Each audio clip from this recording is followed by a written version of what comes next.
All right. Here we are then. 1 o'clock. Yeah. Hey. XFM. I'll tell you what you should play. No, I'll tell you what, before you say, Yeah. we're back then. Yeah. We're back in town. Well, that was what I was going to say. You should play Boys Are Back in Town. No, this is Boys Are Back in Town. You should play that then. It's just a sec. Talk then. Someone should talk. It's obviously already a shambles. Can you believe that? I'm amazed that we're back on the air and it's already a shambles. What are you doing? What? What are you talking about? I'm talking. No one was speaking. The record was ending. No one was speaking. It was just. Well, I might shut off. Already, I might shut off. It's like nothing's changed. Boys Are Back in Town on XFM 104.9. We're back then, aren't we, Carl? I'm Ricky Gervais, with me Stephen Merchant and Karl Pilkington. I'm not coming back. I'm definitely not coming back. Oh, care that I'm not coming back. Rick, I seem to remember the end of the last time we were on. What was that, 3 months ago? Yeah, 3 months ago. Carl said he's never going to do the show again. There was nothing that was going to bring him back. Yeah. He didn't enjoy it, wasn't going to do it. All the ruse, right? Really? Yes. I've known him coming back for about 2 months, because he's got our agent now representing him. I thought he was a fool, really. Why? Well, what's he done for me? What's he done for us? No, I know, but I mean, he's your agent, so, and he's sort of calling Graham. And it was all a con, so Carl could get Mondays off. Poor Graham, the station's struggling enough as it is. Yeah. It's like running around like a headless chicken. Yeah. No one's listening. That's why I don't bother talking on the record then, because there's no loss to London. Sure. Right? It's pointless, this show. We don't do it for the money. We don't do it for the kudos. I don't know why we do it. No. Is there anything on telly at this time? I could have had a lie in. I know. But, it's all a ruse to get Mondays. He's got Mondays off now, because he has to do the show, 2 hours, right? And he's still getting paid. And it's all a con, because he knows that he's holding him over a barrel, and it's like, we've got to keep Carl happy. Right? I had Mondays and Tuesdays off before Duncan got involved. No, but you know what I mean, though? And it's like, poor Graham, who's the MD, in charge of the thing, probably pulling his hair out, worrying about the station, right? It's a sinking ship. And then Karl comes along, well, I'll do it, but I want Mondays off. He's probably sitting home now. His family, he's probably ridiculed by his wife. His kids almost certainly would have lost all respect for him. He's been fooled by Karl Pilkington. He calls his mates and goes, I'm busy, Graham. I don't, I just can't think. It's embarrassing. But do you know what I mean? And you think it's funny, and you think you've got one over him. He's going, Monday's off for 2 hours. Yeah, you do. You think, and now you're embarrassed we've said it on air. But you're only conning yourself in the long run. Because, do you know what I mean? I hate that sort of, the world owes me a living, what can I get out of the world? What are you going to give back to the world, Carl? What are you doing now then? Are you going to prepare Mondays? What have you prepared for this show now? You've had 3 months to prepare. Yeah. What have you got? What have you got for us? Okay, what's happened in the last 3 months? What? In this place or just my life? Well, what have you got for us? 3 months, we're cloning about, you get Mondays off, you're getting paid for it, you've got a cushy deal, you're having a laugh, you're taking the piss out of the management, right? So, what have you got for us? Give it to us. I've kind of, updated Rockbusters a bit. Right, brilliant. Yeah. Right, so, and you said don't mess with it. If something's good, don't mess with it. What do you mean it wasn't good? It was never good. It was never good. No, of course we had good. to fix it. It was fun to do. It was a laugh. I mean, I imagine it was much more fun for me than the 450 listeners. You know what I mean? I enjoyed it. I enjoyed squeezing your head and dressing you up. No, but that's just it. When I had a meeting with Graham, right, I said, look, I'm not being funny. I don't want to do it anymore. Yeah. I've had enough of it. Yeah. And he was like, oh, what's up with you? You sounds like you have a right good laugh. I said, yeah, but that's all good acting and stuff. I said, it's hell in there. I said, like he's talking about Vietnam. Yeah. I said, having my head squoze, right? What? Squoze is still not a word. We've been away 3 months. It's still not a word. Right. Yeah. I said, he's putting a dustbin lid on my head. Yeah. You told this to the MD. He's hitting me with a tray. Yeah. He's chucking toilet paper at me. Yeah. And he said, yeah, but that's all over 2 years. I said, no, that was the same day. Okay then, what has changed in 3 months? They're listening, they've been listening for 6 minutes now. Come on, give us something. Bit of Nickelback. What's happened in 3 days? Play a record and let him 3 months? What, in my life or in here? Nothing's happened here, nothing's changed here. Right. But, I don't know, do you know last time we were on? Yeah. Right? And, I was telling you about the woman over the road, where I live. The one that walked around naked? There's a woman who walks about the flat naked, This right? is when Carl was watching a woman naked, then she looked at saw him looking. So what he did, this is the genius he did to get out of this, he pulled his pants down so he was naked too. His girlfriend comes in and goes, Karl, what are you doing? He went, I can't tell you now, but don't look out of the window. Yeah, go on, sorry. That woman, she's bought some blinds.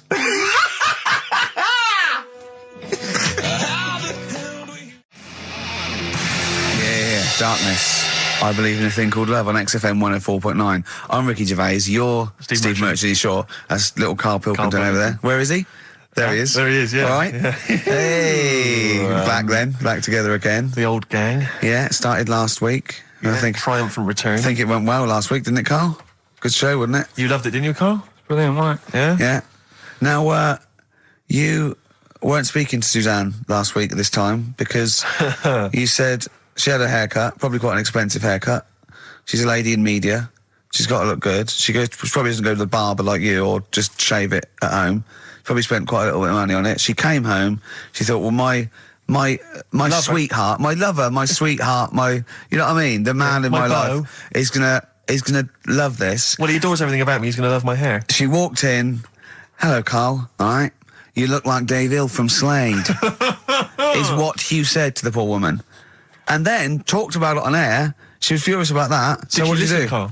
She did listen, yeah. She wasn't happy. And she heard you slagging her hair off? Yeah. What so this is probably annoying her now. Well, no, it doesn't matter. We can do a lot today because she's at work. So, and of course, no one's going to tell her. Let's have a chat about a fat arse, shall we? Hold on. Oh, dear. Oh, dear. You are in so much trouble. That's... Look, he's realised he is a little bit worried. Oh, didn't you go and buy her a coat or something? Took her out on Sunday and treated her to a new coat and that. Yeah. But I offered, I said as well, I said I'd pay to have it done again. Oh, no! Karl, you have... Oh, God! Oh, my Christ. So she listened to the show. What did she say? You got home, she'd heard you slagging her hair off. Imagine that. He thinks that's a good thing. We've won the polls. Brilliant. What are we doing? Well, you can have facial surgery now, love. It's sort of like... It's just... Christ. You offered to have it done again. Unbelievable. Yeah. But I got home and she's like, being moody with me, right? Yeah. You thought something's wrong, she must have listened to the show when I was slagging off her hair. Well, his first thought was she's probably looked at herself in the mirror. She agrees with me. Yeah, that barber's been round again. Yeah. And she just said, that wasn't very nice of you, was it? Oh. So I just said, hang on a minute. I said, that's what we do on the show. When I'm slagging off, Chinese people looking old or whatever, I said, you never interfere. Sure. I love the fact. She's got to get her priorities right. I love the fact that she's in the same queue as a billion people you've never met. Yeah.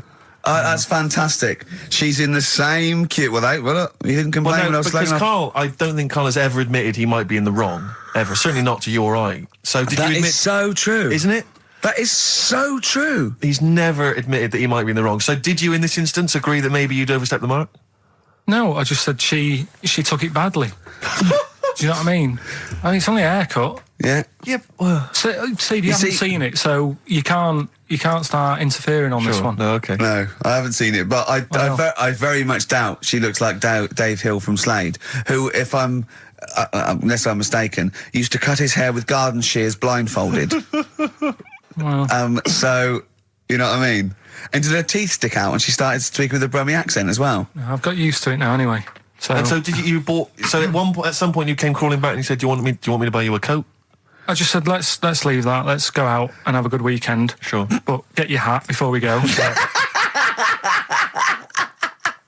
And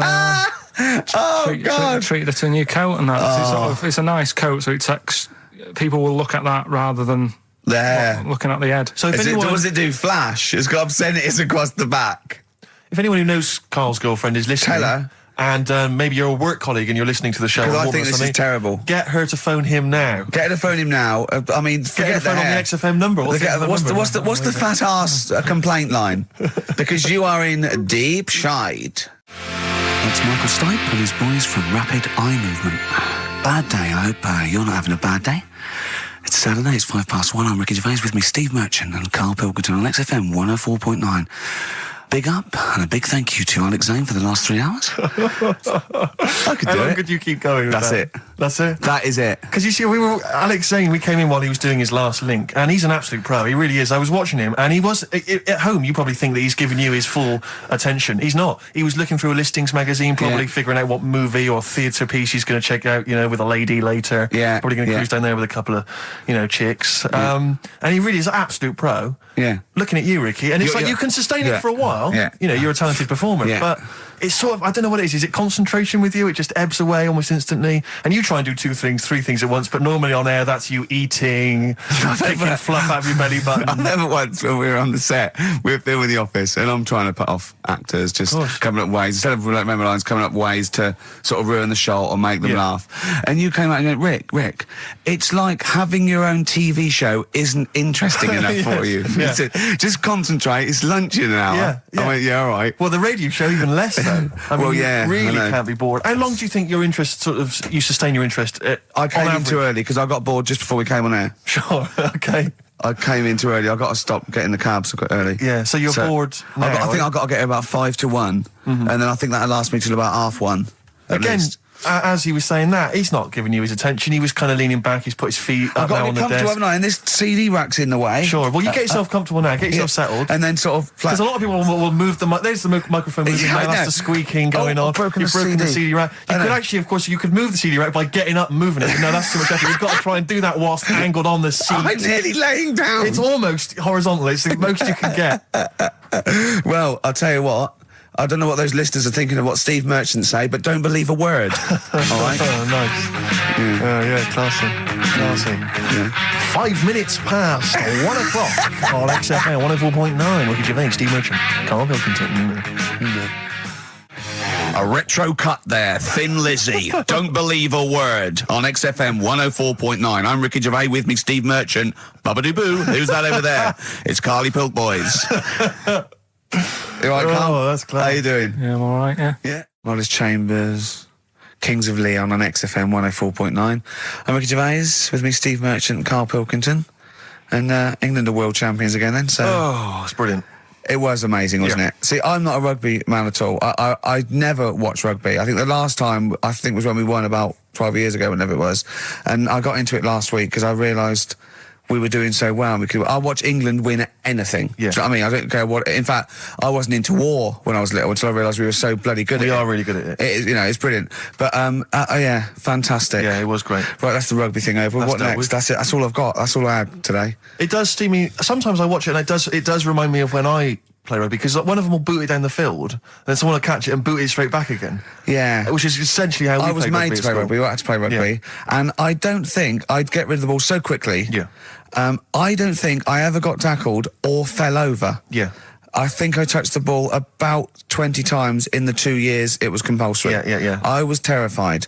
Yeah, absolutely. That's same as cricket. I can't... I'm a terrible batsman. I'm all right at bowling, but it seemed like the pastime for people I went to school was to injure you. Yes. It was funny to see someone poleaxe. It was funny to see someone get a cricket ball in the head. Absolutely, yeah. You know... I never relaxed into rugby because the first day I was going to play it, my mum, I swear to God, my mother said, you're playing rugby today, you got the kit and everything.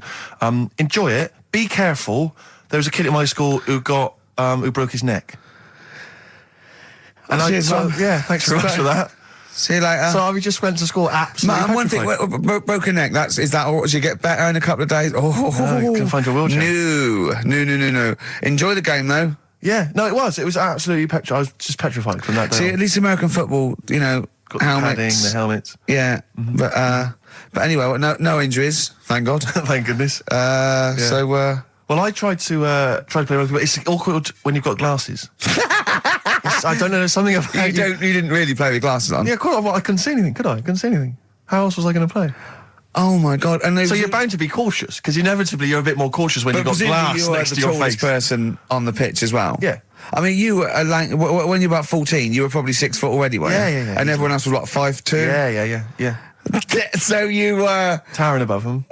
With glasses on. Just with the glasses on. And you've got pretty cool glasses now. You've had a bit of a makeover. It's like Trinity and Suzanne said, first thing to go, the glasses. Sure, sort them out, yeah. And presumably you used to have those National Health sort of bottle... Pretty much. Yeah. Is it true? You've never been able to mosh? I tried to mosh.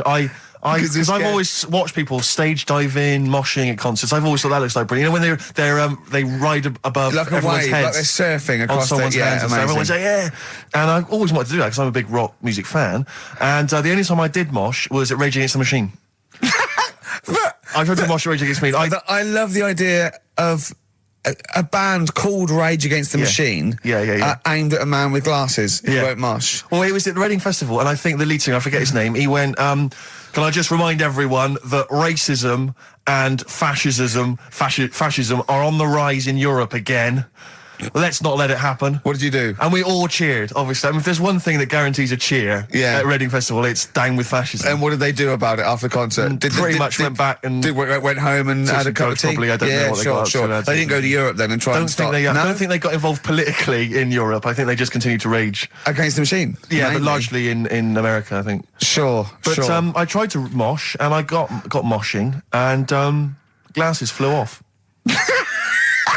And I remember, because we were playing away, you know, you do what you tell me. And I was just going, careful! I've dropped my glasses. Can we be careful? Loads of kids in hooded tops. Yeah, exactly. Just going mental. Yeah, and they're all jumping up. So can we just calm down for a second? Let's not be silly. Yeah. It was absurd. And I had to kind of, scrabble around on the floor, and thankfully they were okay and they didn't get broken. So what couldn't you do then? What do you mean, what couldn't I do? What, at school? Can you not see without glasses? No. I mean, it's like that you couldn't do anything. It's a blur. Really? It's a blur, definitely. God. Yeah, it's like being kind of punch drunk or whatever. So yeah, you can't play sports when when you've got glasses. But why not contact lenses? Because they're not strong enough. No, they seemed a bit fiddly. Oh, brilliant. Bit of Lou Reed. Is that what you want? Yeah, Satellite of Love. Classic. A retro cut. Don't steal our son. Please, lads. Thrills. On XFM 104.9. I'm Ricky Gervais. With me, Steve Merchant and Karl Pilkington. Yeah. Little Carly Pilkington. Little baldy mank whinging little twat. How are you? Yeah, all right, yeah. What are you doing? Happy? Feeling a bit happier today? You look as full of spunk, as they say in America. Yeah, I'm all right. Just a bit of a miserable day, though, isn't it? Yeah. A bit miserable. Yeah. Walking in today, right? Do you know I walked through, like, the sort of the gay district of London and that? Right. You don't walk, you mince, don't you? Well, just walking through on the way to work, and I'm always interested in their little shops and stuff that they have, right? Loads of... their little shops. That's no be ashamed of. If you want to go in and buy something, go in and buy something. I'm just having a look at, looking in the windows and stuff. Little postcard just near the entrance. Yeah. That's meant to tease people in, to make people go, that sounds good, I'll nip in. Right? Little postcard. Free butt plugs with every sale. That's great. How did we get from 5p off milk to free butt plugs with every sale? Wow. What society come to? Well, it's because we're liberated, Rick. Yeah. It's an open society. What did you buy to get them? You didn't buy... No, I didn't. But what's the purpose? What, of the poster or of butt plugs? Butt plugs. Because I really honestly you don't... shove them up your arse, don't you? Whoa, slow down, bum. Shove them up your bum. Yeah. But when? Is that just like when you're doing whatever, doing stuff around the house? Or? I think it's not to keep things out. Is it like you would use a plug in the sink to keep, the water in the sink? Oh, if you're not gay. Get that? Oh, yeah. No, I know what you mean, yeah. I don't know. No entry. What is it? I mean, I don't understand what that's for. I don't know. I assume it either feels good or are they... well, I've got to be careful here. Or are they sort of like breaking it in? Right, yeah. Do you know what I mean? Like it's like a shoehorn. Sure. or it's like when you stick paper in your shoes if they're a bit tight. Or those people who sort of like put little bits of wood in their lips, and then as soon they've got big plates in their lips. Yeah. Same as the butt plug. It means you can, you're ready for anything. I don't know, do I? And the Carl's face. Well, if you know what butt plugs are used for, then I'll get in touch. Ricky.Gervais at XFM.co.uk. What do you think? If there's any... I can't believe we're already on this subject. I know. It's 1:05 and we're I was going to say then, if there's any people who use butt plugs, and I was thinking that Karl would have said, well, they're not up yet. Yeah. Because they go out late. No, but what is it? We're award-winning people. We've written a TV not on show. radio though. Not on radio. We're rubbish on radio. I know, We've got nothing to lose. But I always say to you, Steve, that I like educating people and that. Now, the way I see it is I didn't know what they were. Let's phone to go. Someone know about butt plugs. All right, we'll get. No, get them on. Get them on. Ask them. No, because they might say something dodgy. Oh. Yeah, whereas what have we just been doing? Just take a chance. Take a chance and tell them not to swear. Well, you tell them. Okay. Right, Steve. I haven't got my headphones on. Hello, who's that? Hold on. Who, sorry? Nicholas. Nicholas, hello, mate. You're not going to swear, are you? No, I'm not going to swear. Keep it clean. Yeah. Keep them keen. What were you calling about? I'm phoning about your plugs. About, not my plugs, but sure, plugs in general. What, do you know much about them? No, are you a plug user yourself? No, I'm just thinking if maybe you've got some gay friends and you're spending the night at their place, you might want to use one. Right. What, you mean experiment with them, or...? No, so you can make sure they're not going to do anything while you're asleep. Could I suggest, just lock the door? I mean, that is easier to me. Can I make a bigger suggestion? That's probably the most homophobic thing we've had said on the show today. Thanks very much for your call. Right, okay, good. Well, that's why we shouldn't put people on the fly. Just, without checking first. I think Carl's made a good point.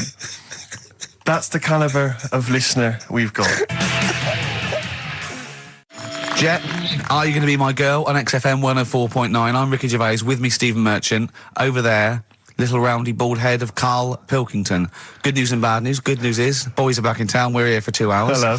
Bad news is, we have no monkey news, gay fella news, or little Chinese fella news. Really? We're going to try and, leave that for a week, and then maybe come back to it.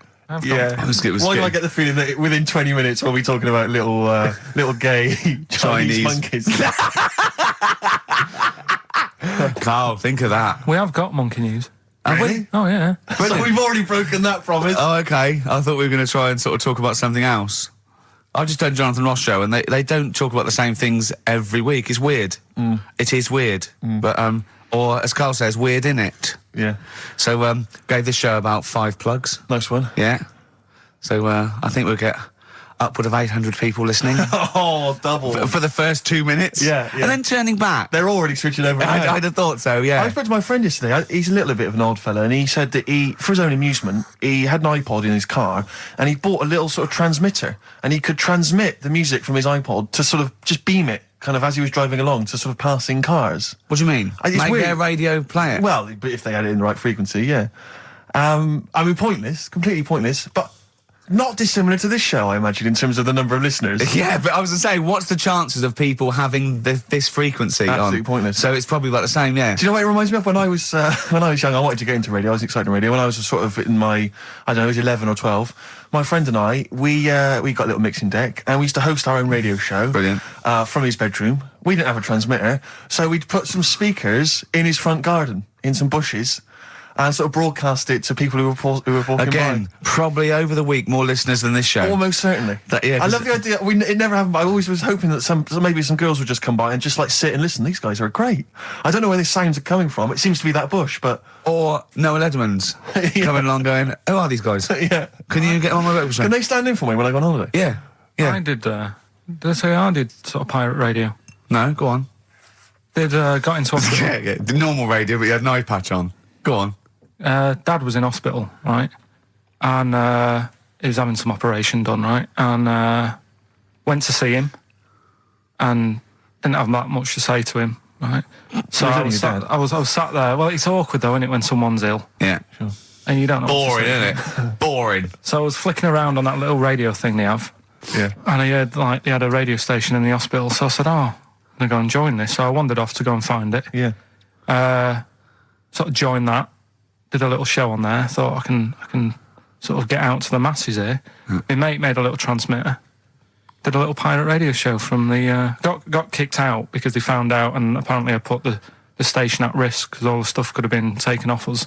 But from Little Acorn, 16 years later, he's on a show with less listeners. Yes. Brilliant. Can you imagine if you've gone into hospital, you're already pretty depressed, there's the fear of these super bugs in the hospital. Yeah. Maybe you've got some quite serious illness, you know, you don't know if you're going to make it. His voice is what you hear to cheer you up. All right, weird, isn't it? I saw a programme about a parasite the other night. Yeah. Apparently, they get in through your eye and eat their way up through your genitals. Anyway, here's Radiohead. Yeah, exactly. Play a record, Carl. Stone Roses, yeah? Oh, Fool's Gold. Classic. Stone Roses, Fool's Gold. XFM, 104.9. Brilliant. Can't help but notice you've brought some sandwiches in, Rick.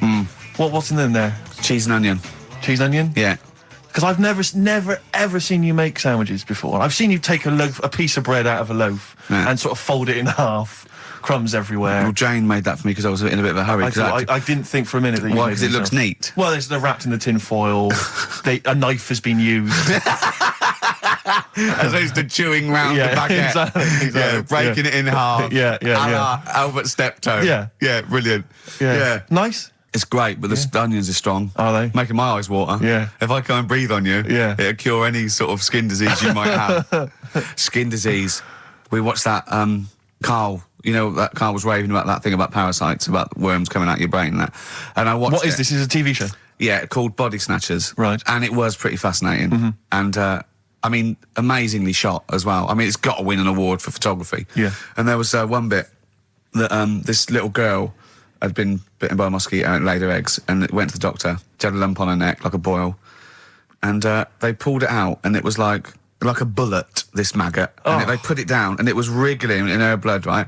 But the hole left was sort of aesthetically pleasing. You know, like that feeling you get, like, I once had an ingrown hair, and I quite liked it when I pulled it out. And it's a perfect little hole. And I thought, I wouldn't mind having those as long as they sort of like healed over. What are you talking about? I don't know, it's weird, isn't it? But why would you want a hole in your body? No, it's got pulling something out, sort of like pulling something out of your body. It's sort of cleansing, I don't know what you're talking about. No, but it's sort of like, I don't know what This is it, you watch one programme recommended to you by Karl, you've turned into Karl. You want a hole in your body? No, it was like, you know, like squeezing a really good sort of like spot. I mean, I haven't squeezed spots for ages, and I'd never had spots, but maybe that's it. I didn't have spots. Right. And I always thought that'd be nice, squeezing a spot. I don't know what you're talking about. Why would these things be pleasurable? Why would an ingrowing hair? That's great fun. That was good, because I got it. It was like a little lump, and I pulled it, and then it pulled out, and it was like left a little... I know what you mean. Because I get thick hairs and like really... Oh, and when they come out, it's like a bit of wax. Yeah. Like putting out a little candle. And I love that. What? Yeah. Because I've got not much hair on my head, no. Right? It sort of grows thicker on my face. No, not true. Sure, but go on. Yeah. No, it does. Not true, baby. Go on. No evidence for that. Just made it up. So it grows sort of thicker on my neck and that, and now and again I'll see like something that's like a twig. Right, it's really thick. Yeah, you feel it, and then you think, oh, I'm going to have that, and then you work at it, and then when you get hold of it, it's brilliant. It's like pulling out, it's fantastic. It's waxy and build up, and it pulls it out, and it stretches your skin, and it leaves a hole. I've just realised why we talk about Chinese people, monkeys and gays every week. Why? Because this is the sort of replacement. This is what we've got if we're not talking about them. But it was great as well. And there's this parasite, right, that lives in a fish, right? And what it does... it changes the fish's behaviour. Because to breed, it has to get its body temperature up, so it has to get into a bird. Right? What needs to get into the bird? The fish? Parasite. To the parasite needs to get into a bird, yeah. right. So it changes the behaviour of the stickleback, and it makes the stickleback sort of suicidal. So the stickleback doesn't flee when it sees a heron, it gets caught. Right. Because this stickleback has changed its behaviour. Karl didn't quite understand this, did you? I still don't really get it. I watched it, and you see like the fat fish and that, and you go, oh, it's not well. But I don't understand. Well, all it does is, it has to get into a bird because it has to breed, to lay its eggs, it has to have a raise of body temperature. So a fish is cold-blooded, so it has to get into a bird which is warm-blooded. There's lots of things, there's certain things at that level. Why is it doing that? Because it needs the temperature. It needs the heat energy for its reaction. Just like, for example, that's why your balls are on the outside. Because the cells have to be a certain temperature to survive. I don't know if it's the sperm or Sertoli cells, but they have to be a couple of degrees below body temperature. Otherwise, they'd be in a nice cage and we wouldn't get kicked in the nads. What do you mean? That's why your testicles are on the outside of your body. They have to be a couple of degrees below body temperature. Yeah, but that isn't why they're there. You see, this is like the chat we had last week about the giraffe having a long neck. What do you mean? They're there because that's where they happen to be. They didn't go, right. But that's what evolution is. It's a selection process. It's not a will. The balls didn't say, look, I'm too hot, let's get us outside. Let's get outside of here. All right, hang on a minute then. What? So a little man monkey, right? Theirs are in the same place as ours. Yeah. But they're walking around naked, so it could be anywhere. They could be, like, on the back. It doesn't matter where they are. They call it... Well, they could be on the back, yeah. So why aren't they? This is a completely different... Steve! You started it! I wash my hands of the whole affair. And we're not only back to balls, but we're back to monkey balls. Yes. In one thing from about parasites, we're back to monkey ball news. Yeah. And we're back to chimp testicle news. All right then. So this worms in a fish. Yeah. It's like a little platyhelminth. I think it's some sort of. But what I mean is, why are they about? What do you mean? They evolved. But why haven't they died out? Because they're very successful. Yeah. What do you mean? Yeah. What do you mean? Yeah. Tell me the brain event that made you say yeah in that 1 second gap. Because in a way I don't get it, and if I think about it too much, it hurts a bit.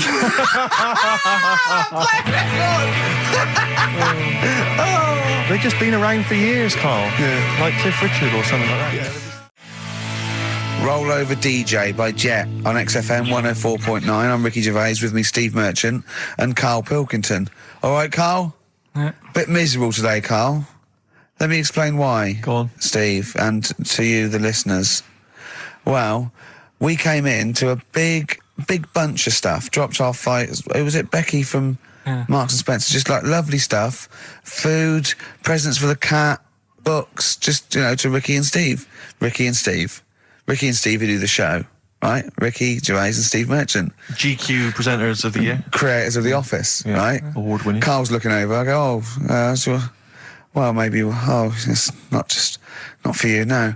And then he told me why he's grumpy anyway. Go on. Do you know what XFM are giving everyone? How long have you been here? About 6 years. What are you getting for Christmas from XFM? 2 CDs. Is that of your choice, or do they choose them? There's a list of about 30. Right. Tell them what you chose. 30 CDs. I've gone for Kings of Leon album. Yeah. And the best of Bob Marley.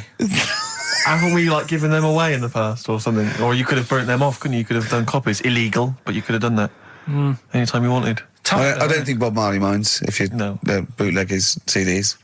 It's out of order though, isn't it? It is bad. Although is that always the case? Has it always been the truth of all the time you've been here? No, it has been better than this. Yeah, although you do get paid quite well and you do have an easier time. Yeah, but don't give me the CDs then. If it was a milkman, you don't go, I have 2 bottles of semi-skimmed. Happy Christmas. Yeah. That is a valid point. Do you know what I mean? You complain? Who is it who made this decision? There's no point. No point, is there? Why? Just no point. I don't like moaning anyway, just... Has it come from up top? Is it from the capital people?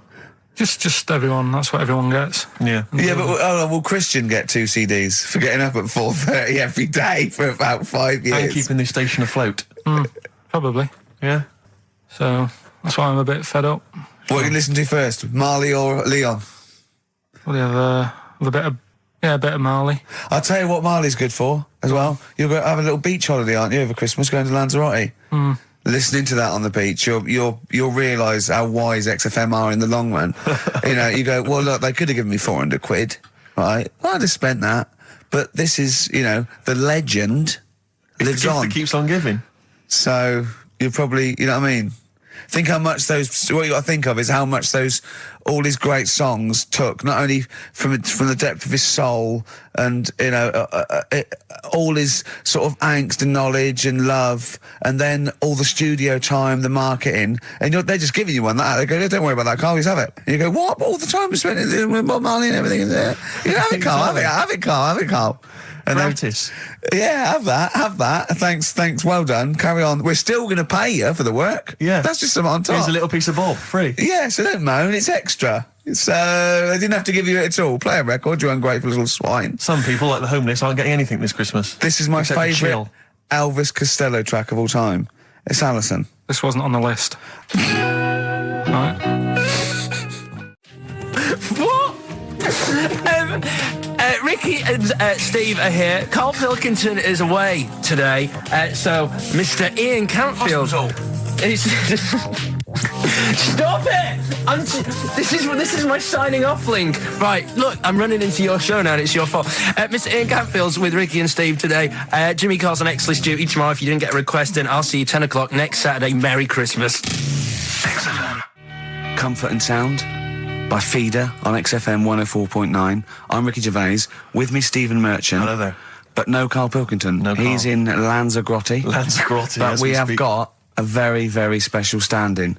It's Camfield. Say hello. I'm so excited to be here. It's been, you know, the things I've learned in the last 10 minutes before we've even gone on air. Like, you don't have a theme tune. I don't have a theme tune. I don't wear headphones. Exactly. Ian wears headphones with a preamp. He's got 3 midgets just brought in his back line. Right? They're called Dog, Mongo and Blitzkrieg. Look, Blitzkrieg is up there, they're eating a banana. Yeah. He is the king of rock, the new king of rock. Well, the prince, he's the prince of rock. Obviously, Vance is the king of rock. But we'll be doing that, we're working out who. Over this, and by the way, Camfield, I don't want the Ian Camfield that does XFM and going, and there's fast approaching 1:23, here's Ash. I want the Camfield that goes, I snorted ants with Lemmy. Okay? So, we want the real Camfield. All right. I bought in Metal Christmas, is that all right? That's my only request from this show, that we do play Paul Di'Anno's version of Santa Claus is Coming to Town. The rest of it's over to you. Yeah, we're going to play some Christmas tunes. We're going to play some, our favourite hits of the year. But mainly, this is the rock programme. This is the rock programme. What worries me, Rick, is there's a lot of people who listen to our show and they're not regular XFM listeners. They just kind of crawl They're out not regular people. Stupid on a Saturday afternoon, put the show on. So they might not be familiar with Ian Camfield is a young man. He's been in... he's about 14. He's been in radio. It's weird, he's 14, but he's been in radio for 15 and a half years. He was weaned on the milk of a Vance. Right? And he's going to be the new rock god, aren't you? Well, I'm trying. Yeah. No DJ Camfield. Just go, right? And over the 2 hours, I want to work out the 4 pillars of rock, right? I want 4 names, 4 pillars of rock, right? Huge rock pillars, and then I want the king who stands astride them like the archangel of metal. So we'll be asking Ian every few minutes. We're asking, right, who's your first pillar of rock, and then keeping the one that stands astride them.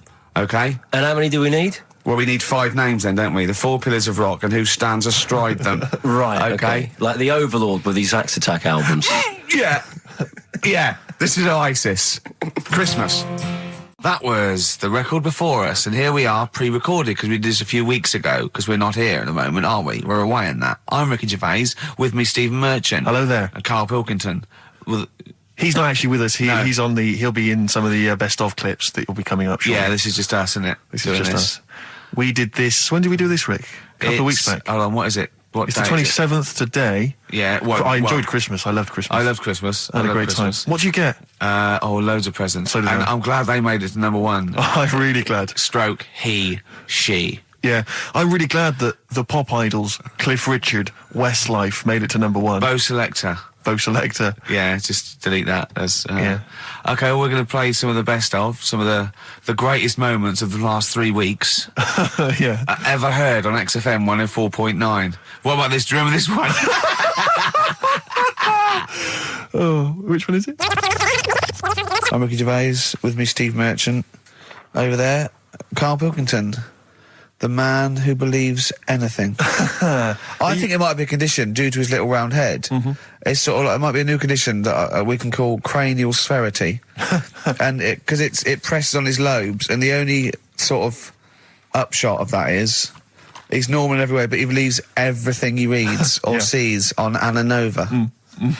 All right. Talking of which, Rick, I don't really follow the news. No. It's mainly boring, isn't it? Wars and stuff. Yeah. But I don't know. Well. Yeah, well, it is a war. It's all this nonsense before and after. When it's a war, it's it's in the middle of the war. You can watch it on telly. True. You get results. True. You know what I mean? Like, you know what I mean? Yeah. Like a test match or something. But it's all this just rubbish before and after. It drags on. This recent war seemed, I thought, just generally it was better presented than the previous one. Because I remember the first Gulf War, it was often during the night, and I couldn't stay up. Yeah, because I think the American had rights to it, like the Tyson fight, so we had to get it at 2 in the morning, exactly. Which is annoying. They had it, their prime time and that. And a lot of it was in black and white, wasn't it, when the bombs went in. When the bombs going in. So this time there seemed to be a lot more colourful stuff. Yeah, it's much better coverage. I think they should win awards. Yeah, well, I'd like for to see it. awards, So like Channel 4 won for cricket. Yeah, I mean, a few times as well, I was quite pleased to see they actually had footage of the bombs exploding. Yeah. No, good. Well done. Generally, good on you. Well done. Good on you. Yeah, it costs a lot though, doesn't it? It isn't a costly War's thing. a lot more. When you got something like, a Jimmy Carr game show, which probably costs about £100,000. Yeah. Like half an hour war costs millions. It's almost as expensive as like Terminator 3 or something. Yeah. But I mean, But then, you got a variety. Exactly. Sorry, Steve, you were talking, mate. Well, no, I just wanted to make sure you were aware that the World Elephant Polo Championships have taken place. I did get it. I think they mentioned it on. Yeah, we won, didn't we? England won. Yeah. Well, my question is, where have they been practicing? I don't know. Do you remember ever at school anyone ever saying to you, "Are you interested in playing polo with elephants?" Do you reckon it was 5 blokes in pith helmets kept sneaking into a whipsnade? Possibly. What are you doing, lads? We're practicing. Get down. Yeah. Get off them elephants. Yeah. I didn't even know we had a team. I can't believe it. No, but it's like Johnny Wilkinson and the rugby lads. They're going to get MBEs, all sorts. The elephant polo boys, nothing. They're going to get nothing. I haven't seen the sun talking like them. To be fair, it's not like horse polo where I don't think there's a stick long enough. I think the elephants kick it, don't they? I think you might be right. I think they're not allowed to use their tusks. They'd burst it, weren't they? I think they go, start again. Raheem! Yeah. What do you mean the elephants kick it? All right, I've opened a can of worms here. Normal polo on a horse, they have like mallets. Yeah, they whack them, right? But I think it's obviously they're too high up. I think I might be wrong, but I'm pretty sure they just train the elephant to kick it. So why are people something about? Why not just let them have a kick about without? And why does horse racing have to have a jockey? Well, they just let the horses go, okay, lads, on you, no cheating, on your marks, get set, go. Get back here. Brilliant. Yeah. Play record. Right, Adams? Yeah. Yeah, this is absolutely fantastic. His version of Wonderwall, if you've not heard it yet, you'll be loving it. You'll be loving this. Kings of Leon, California Waiting. Steve, the public have been waiting for us to return. That's true enough. All right? Yeah. They had the best of last that week. Was a joy. They had Camfield and us without Carl the week before. But it's been a while since we've all been together. I'm Ricky Gervais. With me is Steve Merchant. And over there, with his little sunburnt-y, baldy head, little Karl Pilkington. All right?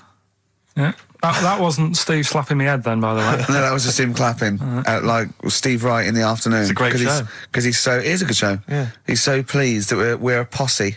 Yeah. And we're all back together. 3 holidays Carl's had last year. Yeah. I'd love to have 3 holidays. You've got to start putting the work in there. I had 2 holidays though. No, you had 3 holidays. You went away with Suzanne and her parents. Yeah, well, that doesn't count. It does count. If you book 2 weeks off the firm, you go away and you go, how was your holiday? Go, well, it didn't really count. It wasn't a really good holiday. Can I have them days back, please? My New Year's resolution is to be nicer to you, but well done, you've already broken that. No, but talk sense. Talk sense. You've had 3 holidays this year. And I'm just saying, you're in your 30s now, and 30s is when you should be really putting the work in. That's true enough. To reap the benefits in your 40s, 50s, 60s, 70s, 80s, 90s, and 100. Karl, what's your New Year resolution? What about think before you speak? It's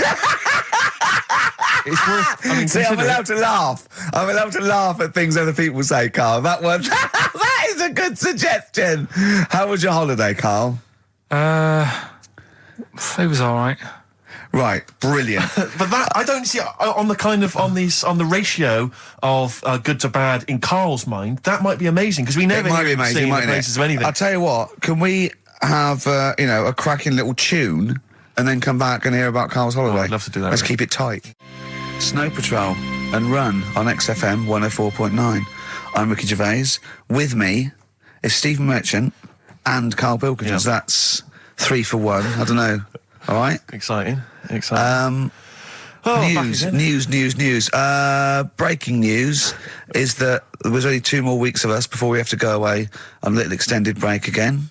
So, can't give any more details yet. We don't know when we can come back because, we don't know what we're doing. We're going to, America. We're doing the Golden Globes, and then we're going to watch the Office pilot being filmed. Yes. And then we got bits. I'm doing a bit of a tour, so it'll be sort of the summer times probably. Yeah. I'm saying it like they care. Oh, they don't give a damn. Do you know what I mean? I sometimes think that because you think, oh, you don't want to let down the people. You want to keep it consistent. You want to give, but really, I know I like doing this more than anyone listening. Definitely. Do you know what I mean? Definitely. I love coming in. I love squeezing Carl's head. Yeah. I love playing some records. You know, I like sort of sitting in the room with you. I know you love it. Oh. I can't wait. I can't think of anything else I'd rather be doing on a Saturday. Yeah. So we got our Saturdays back though. Yeah, that'd be great. I mean, my alarm went off today, and I was a bit tired because we had a couple of drinks last night, didn't we? Last night, yeah. We had party. We're party animals. I've been looking for an office this week, as you know, and it's so stressful. Just walking around, just talking to agents and right, okay. So my method is this, right? I walk around the area that I want to be an office in because I don't want to hear anything else. I don't want to, you know what I mean? So I walk around. To be fair, it is about a square 500 yards. Yeah. Right? It's sort Your of house is in the centre. yeah. I walk, and so I walk around and look at placards. I go, that's a nice office, and I phone them up. There's loads of different people I'm dealing with, right? And they went, oh, we got one in so-and-so street. I think it was 5th Street or something. I went, oh, yeah, I went along to, I'll see you there in 20 minutes. I got there. You were there, if you remember. I looked around and I said to Steve, it looks all right. There's no pawn shops or anything like that, right? And Steve went, well, it is next to a brothel. And I looked, and there on the next thing, like, you know, model, first floor, Susie, 03. I thought, and I phoned him and I said, do you know what? Don't bother coming here. No, I said, no, I said, because it's next to a brothel. He went, yeah. I went, right, okay. Just for future reference, I don't want an office literally next to a brothel, right? When I go to work, I don't want to walk past prostitutes. Call me old-fashioned. Yeah, right? as you're going into work, there's a prostitute. Yeah. Morning. Oh, she's got a cappuccino. Yeah, Starbucks, yeah. Business good? Yeah, it's a bit slow at the moment, but it picks up later this evening. Does it really? Good.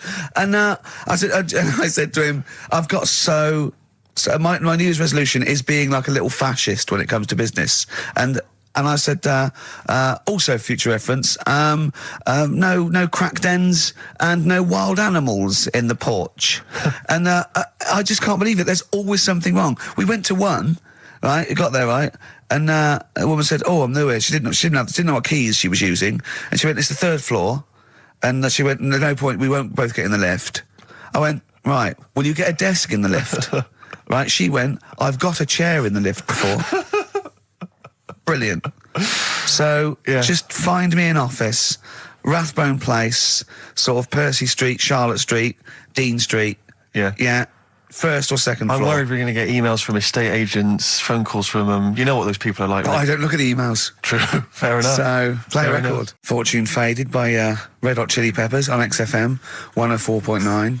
With Ricky Gervais, Stephen Merchant and Karl Pilkington for the last time. Yes, we've said that before, of course, so don't get your hopes up. Yeah, we've had some highs, some lows, some laughs, some tears. Karl, you concentrating? A lot of tears, mainly from the audiences. Yeah. Now, before we get into talking about maybe some of the hijinks we've had, looking back, looking forward as well. Yeah. I came in, Karl was sitting at the desk, he went, all right? I went, all right, yeah. He went, see that Alan Clark diaries? I went, no, I didn't. He went, no, a lot of people talking about it. He went, I've never kept a diary. Keeping a diary will always get you into trouble. And I said, like Anne Frank. What did you say, Karl? The woman in the cupboard? That's what he said. The woman in the cupboard. And I went, save it. Save it. You never speak to Karl off air. Save it all from when we're on the wireless. He went, but what did she do? What did she do except be in a cupboard? What did she have to write about? And I said, well, her thoughts. Do you know Anne Frank? That's all I know about Anne is there's no point pretending it. Anne! That I know stuff. Yeah. Right. Well, tell us everything you know about Anne Frank. She was in a cupboard. Yeah, what else? If she didn't do that, I wouldn't know about her, seriously. That's all I know about her. Yeah. So what did she do? But how do you think we know about we know about her cupboard because of her book, don't we? But hang on, what in the bigger scheme of things, why was she in a cupboard? I don't know. Right. I honestly don't know. You don't know anything else about Anne Frank beyond the fact that, to quote you, she was in a cupboard. Well, what's she done then? You tell me. Why should I know more about Firstly, a woman in a cupboard? I don't think she was in a cupboard. She wasn't in a cupboard. She was in an attic. All right. Yeah. So what was she doing? She was hiding from the Nazis. She was hiding from the Nazis. But isn't that the first place they'd look? Sort of work from the top down. Carl, they weren't specifically looking for Anne Frank. They weren't going, where is she? Where's Franker? If she gets that book out, we are in the deep shit. We've got to stop the book. They were just looking generally. She was 13, 14, she was hiding, she was Jewish and she was hiding, lived in Amsterdam, didn't she? Yeah, as much of her family were having to hide, being helped by, friends, non-Jewish friends. In a cupboard. Cupboards, And how long did she sort of hide up there for? Until she was caught. Long enough to write a book. So she even got caught after all that? What do you mean, so she even got caught? We're talking about one of the great, humanist tragedies of our times, and you're going, she couldn't even stay hidden. What do you mean, didn't she get caught? No, I'm just saying, it's not a great tip then, is it? Do you know what I mean? She didn't do it well. She didn't hide and say, well, I escaped it. Her diaries are not a manual on how to hide from people. It's not how to win at I don't know anything about her, and we might be going down some ground that's a bit dodgy. I don't know enough about it. Maybe it's best just leaving it. All I was saying is diaries, what do you do them for? Have you kept one, Steve? Never kept a diary, no. Right. I can understand your fear that it might get discovered, someone might read it, find out all about your inner secrets. Of course, the good thing about you is you tell everyone what you think about them. Yeah. Yeah, but... There was going to find a diary and go, oh, God. Can't believe it. Carl doesn't like my haircut. Yeah. Carl thinks I look like Dave Hill from Slade. Yeah, I told you that, didn't I? Yeah, I told you that. Do you think they'll last, though, diaries and that? No, because they were a bit of a time killer, weren't they? It was something to do at the end of the day, whereas now there's iPods and that. Do you know what I mean? It's fantastic. The iPod of Anne Frank. Yeah, no, that's what I mean. New from Sony. That'd be great, wouldn't it? All her greatest hits. Who could forget? Oh, dear. Leave that then. I didn't know it was that deep. I thought it was just like a, You thought it was like, didn't you? Adrian Mole type thing. Yeah, what are we doing?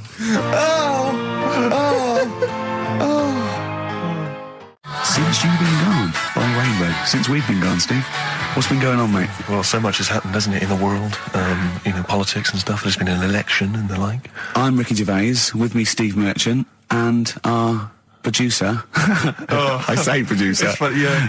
Karl Pilkington. All right. Yeah. Very good. We've been away for a while. I think the last show we did was January 2004. Yeah. And nothing's changed. Nothing's changed whatsoever. Nothing's been mended. I'm pretty sure I threw that away in the bin before I left. Yeah, there are some of your old bacon rinds from that sandwich. Yeah.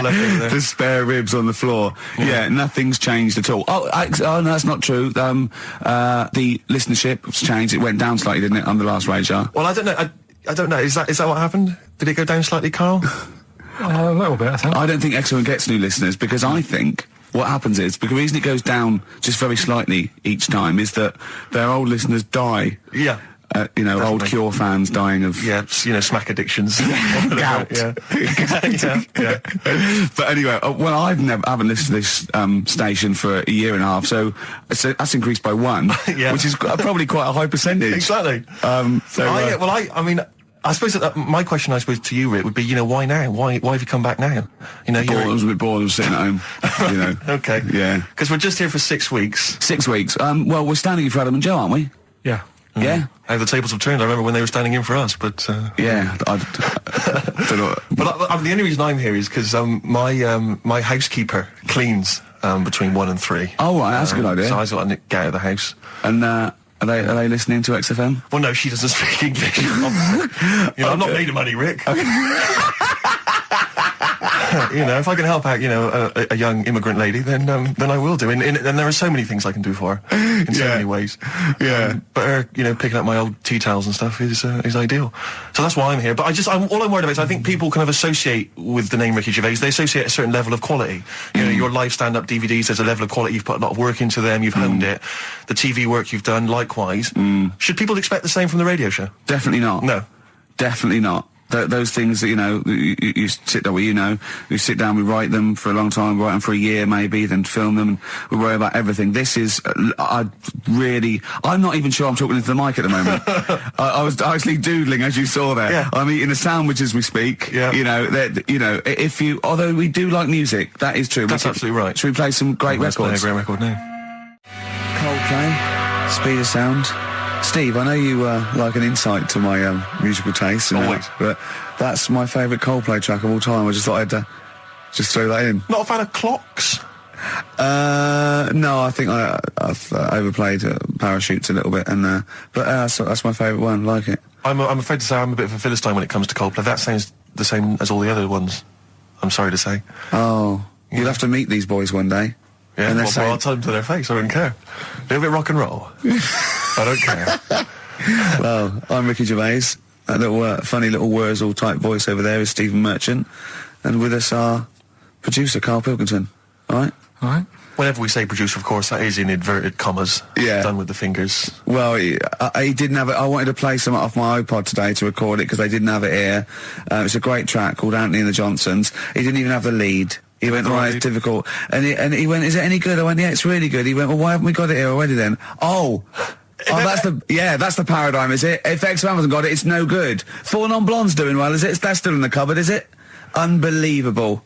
We're a little bit annoyed today, aren't we, actually? I'm really annoyed. Yeah. All that stuff we did last week, that Landau sent us some sparkling wine, and we thought, right, you shamelessly plugged it. Yeah. How many times you mentioned it? About 20 times. About 20 times. Well, the finale was hitting Karl on the head with a cork. That's on the website, by the way. Okay. RickyGervais.com. Go there and see Karl being hit in the head with a cork, right? Yeah. We said, look, send us free stuff. We'll talk about it. Nothing. The cupboard literally is nothing. empty. The cupboard is bare.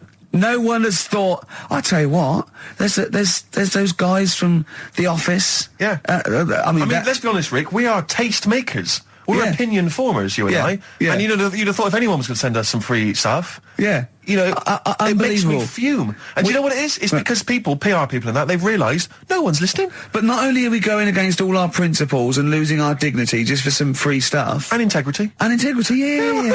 We're going against XFM policy because obviously they would have got thousands of pounds for Landau to be mentioned last week. 20 times. No, it wouldn't. It's 40 quid, isn't it? Right? It's 40 quid. Yeah. 40 quid for a 9-minute advert. Exactly. So advertise your quality stuff here. Yeah. Jeff's Garage. Cheaper than some other garages. Anyway, actually, if there is we play an advert once for a tattoo parlour? Yeah. Do you remember that? I'm sure we played an advert for a tattoo parlour. What tattoo parlour can afford to advertise on a radio station? Unless it's a tin pot one like this. Oh, God. Oh, got some good music today, though, Steve. Oh, really? I hope so. I'll be the judge of that. Go on. AC/DC. Oh. An Honest Mistake by The Bravery on XFM 104.9. I'm Ricky Gervais, with me Stephen Merchant and Karl Pilkington, our producer. In inverted commas, heat put. Yeah. They know. How are you doing, all right, Karl? Yeah, didn't they also write something about me, bald round head? Yes, perfectly round little bald man head, they said, so... Because you need to know that when you listen to the radio on that.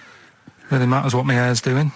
Your hair, have you given it a little polish? Because you look like a cue ball at the moment, and you've had a shave in it. I've never seen such a round head. It actually looks like a plate with ears. Yeah, well, for those that have never seen Karl, I actually, if you remember, I think he looks a little bit like Mr. Spoon from Button Moon. He does. If you've never seen that show, and also he looks like, you know when they say they find with a little 4-foot human and it's actually 500,000 years old and they give it a name and it's the first, Australopithecus into. Right? He looks like one of them as well. Perfectly round little. He is the missing link. He looks half human, half monkey. Because he's got a slight slouch as well. So yeah, it's like those pictures where you see it going from an ape to a man. He's one of those in the middle. Yeah, and of course his monkey hands, his hairy little wrist to those skinny little things that he can get oranges out of holes with. And it's unbelievable. Why are you so all shaved and polished and everything? Got a wedding. What? Got to go to a wedding today, so thought I'd, clean myself up a bit. Yeah. Shouldn't you be wearing a suit or something? No, I'll go home and put something on. Oh, okay. But, Suzanne said, make an effort. I sort of had a shave and that, and then I came out of the bathroom, she said, oh, your head looks a bit sort of eggish. She's right. She always worries about when I have a shave, because I just, That's your girlfriend, Karl. I know. Saying that. Just think. So don't worry about Heat saying it. The funny thing is, it's Boyd Hilton, I think, of Heat that wrote it. And he's got a little bald head. Yeah, no, don't slag him off. Yeah, but on the end of his review, does it say, written by Baldy Boyd? No, because it doesn't matter, it's a magazine. Don't worry about it. Looking forward to the wedding? A bit boring, isn't it? But you gotta do it. They've probably listening. Should we do a shot? No, it'll be a great day for them, but I know what will happen. Suzanne will see, all the fuss and that, and then she'll get ideas and have to let her down and all that. Why is it you don't want to get married again? I always forget. It's just... who's it for at the end of the day? I've been with Suzanne for 11 years, right? Sure. We're happy. Well, I am. That's what counts. You're never happy. I am. I'm all right. Yeah, no, I know you're happy with Suzanne and everything, but apart from that, you're never happy. You are the most grumpy, moany thing in the world. I mean, I get annoyed, but I'm always happy. I was annoyed here. I was happy coming here, but there was a bloke behind me walking and scuffing his feet. He had a pair of those stupid skulls on, and he was clicking and scuffing. Wear some shoes. You don't have to click. Pick your feet up. Flip-flops annoy me. But I'm happy. I'm just annoyed. You are just like, oh, the world's on me. It's rubbish, this. I know the world's great. It's just sometimes people annoy me by being there, But Steve said I should be locked in one of those towers that princesses used to be locked in fairy tales, because everything annoys me. But you're grumpy. I'm not. I'm all right. Oh, right. Okay, listen, we better play a record soon. But coming up, Steve, I went away with Karl. Okay, it was a little present from Jane. It was a golfing day, and I could take someone. Took Karl. It was a brilliant day, absolutely brilliant. But it ended with us sort of drinking and chatting, and me saying, "Right, I'm going to bed," because Karl said the most ridiculous thing he has ever said. Think of that. That's something. Oh, sometimes, Karl, I think you're on another planet. Here's the only ones. Foo Fighters, Best of You on XFM 104.9. I'm Ricky Gervais. With me, Steve Merchant. And Karl Pilkington. All right. Karl's had a bad week. I'm going to say it straight away. He tries to rule out stress in his life. Yeah. But he's had a bit too much stress this week, haven't you? One, a phone call from his mum, stressed him a little bit. Right. Something he said in a magazine about his auntie. Okay. Came back to haunt him. Auntie Nora? Auntie Nora, yeah. Don't name her. No. Oh, she knows who she is. No. Okay, we won't name her. Right, we just say it's the one who farted for 5 minutes, and as he saw a skirt when he was young, and I found it like a split tennis ball. So it could be any of me aunties. We're that coming up, and also a bloke in Times Online, Chris Campling, did a review of the show, right, and basically said that Karl Pilkington is a creation of Gervais and Merchant. Well, if only that were the case. He said. He started off saying he liked the show. Yeah. He was excited. Said it was a good show. A lot of the jokes. I'm already questioning his critical faculties. Yeah, exactly. And basically said that we didn't contribute much, or seemingly didn't seem to contribute much, and we couldn't sort of like ad lib or anything. We just laughed at, particularly me, laughed at Karl Pilkington, who was coming up with some quite funny stuff. Yeah. Right? But then he does a twist on it. He goes, but the thing is, we're the puppet masters. He's a created person. We've created the persona Karl Pilkington for our own amusement. Right. He bases this on simply that we talked about... What was it we talked about? The Chinese not aging well, and he heard him talk about that on my DVD. But clearly I say, Karl, remember when you were talking about that? It's a news, or remember in the week, and so he thinks it's all scripted now. Imagine if this show was scripted. I'd be ashamed. Yeah. If this show was scripted, I would send back the BAFTAs for the shows the actual shows we've written, and I would say... I'm having a go at Chris Campling. He's nice about our other work. He likes The Office, and he likes my stand-up and everything, and he likes the show, but he's saying... Because we're not spontaneous, we scripted this and invented Karl. So he's like, we've invented another Gareth. If we had created Karl, I would not have squandered a character that good on this poxy radio station. Absolutely. Also, does he know that we spend about 3 months on half an hour script? So how long does 2 hours of drivel? But the main thing is, as if this could be scripted, it's dreadful. It's shocking. Or maybe this is scripted. Hang on, you've lost me there. Let me just check the script. Maybe Chris Campling does not exist. Maybe I've made him up. I don't know what to believe. See, the name doesn't wash with me. What was his name? Chris Campling. Sounds odd. That's something that I made up, isn't Campling's almost like a joke. It's almost like a gay name, isn't it? Oh, he's a Campling. So I think this is scripted. Yeah. I think I've probably made this whole link up, and Karl is a creation. Campling, that's not a real name. No. I made it up. I should have come up with something better. Yeah. Sorry. Forever Lost. The magic numbers, and the magic number is 104.9. XFM. I'm Ricky Gervais, with me, Steve Merchant and Karl Pilkington. Right, 2 more shows. 2 are off air for don't know how long. Is that 2 more including this one? Yeah, no. 2 more after No. It's this is one, and then there's another one. Right, 2 more and that's shows. the last one. There's 2 more shows, yeah. Including this one. Well, starting now. If I'd have said this at the end, it might have been ambiguous, but I've said it at the beginning, there's 2 hours, that's a whole show, right. So there's 2 more shows. 2 more shows including this one? Yes, well, obviously. So 1 more show after it's this only one. 1:05. After this show, 1 more? Yeah, one more, yeah. Next week there's 1 more show, that means 2 altogether. Oh, no, it's only 1 more show. Good night. Okay. Now, it better be a good one, Karl. Have we got Rockbusters? Yeah. To win those prizes? Check. Have we got Monkey News? Check. Is it a real Monkey News, or is it something that's slightly made up that you... What? Always is. Check. Okay. Knob News? Yeah, we've got a bit of knob news, yeah. I'm worried that knob news, because it's only about penises, is a little bit sexist. Have we got any fanny facts? Can we sort that out for next week? I don't want to alienate our female audience. Welcome to Minge London. Good, I'm glad that's that. Well, brilliant. We've got a song with a story? Yeah, doing that. What is it? I don't want to sort of tell you what it is yet, because the song isn't that great. Do you know what I mean? Good. It's not a song that's like an XFM song, but every time I hear it on, say, like Magic or whatever, yeah, I have an argument. 105.4. Yeah, I have an argument with Suzanne that, you know, what I think it's about, and she says, don't be stupid, it's not about that, and I'll say, no, it is. And so we're going to decide who's right. Yeah. Well, I don't know what song you're talking about, and I don't know what the argument is, but Suzanne's right. Definitely. No doubt about it. Yeah, we'll have a listen, but I'm hoping that once people sort of listen to it again with my thoughts, every time well, this song sums up what people should think of you. It's don't believe a word. All right? That's the sort of links I'm capable of. If that doesn't bag us as Sony, then nothing will. Landed, Mr. Ben Folds. We've landed on XFM 104.9. Ricky Gervais, Steve Merchant, and little Karl Pilkington, and his magical little manky, round, baldy head. He was described as wacky mank in one of the papers this week. Really? Brilliant. Well, remember we were talking about it last week, about he came round to my house, and I popped out my Mr. Johnson, sure, to take a little look at. And his 2 That made daughters. the papers. That made the papers. Wow. What paper? It wasn't front page of the Times. It must have been like the Daily Star or something. Just squeeze Live 8 on the second page. Yeah, so Wacky Mank. Wacky Mank, that's Wacky great. Mank. Wacky Mank. We had an email from someone that reckons they remember you from body popping round Salford way. Yeah, Eccles Precinct, apparently. You know that, I wasn't doing it round there, though. What do you mean? I was round Stretford. Stretford-Arndale. And what were you doing? What sort of body popping was it? Just a bit of everything. Caterpillar. Bit of moonwalking. Do you have a little piece of line you used to carry around? Well, mates had that. Right, you didn't borrowed theirs. Borrowed theirs. Were you any good? But you weren't breakdancing, were you? You weren't spinning on your head and stuff. You were more body popping.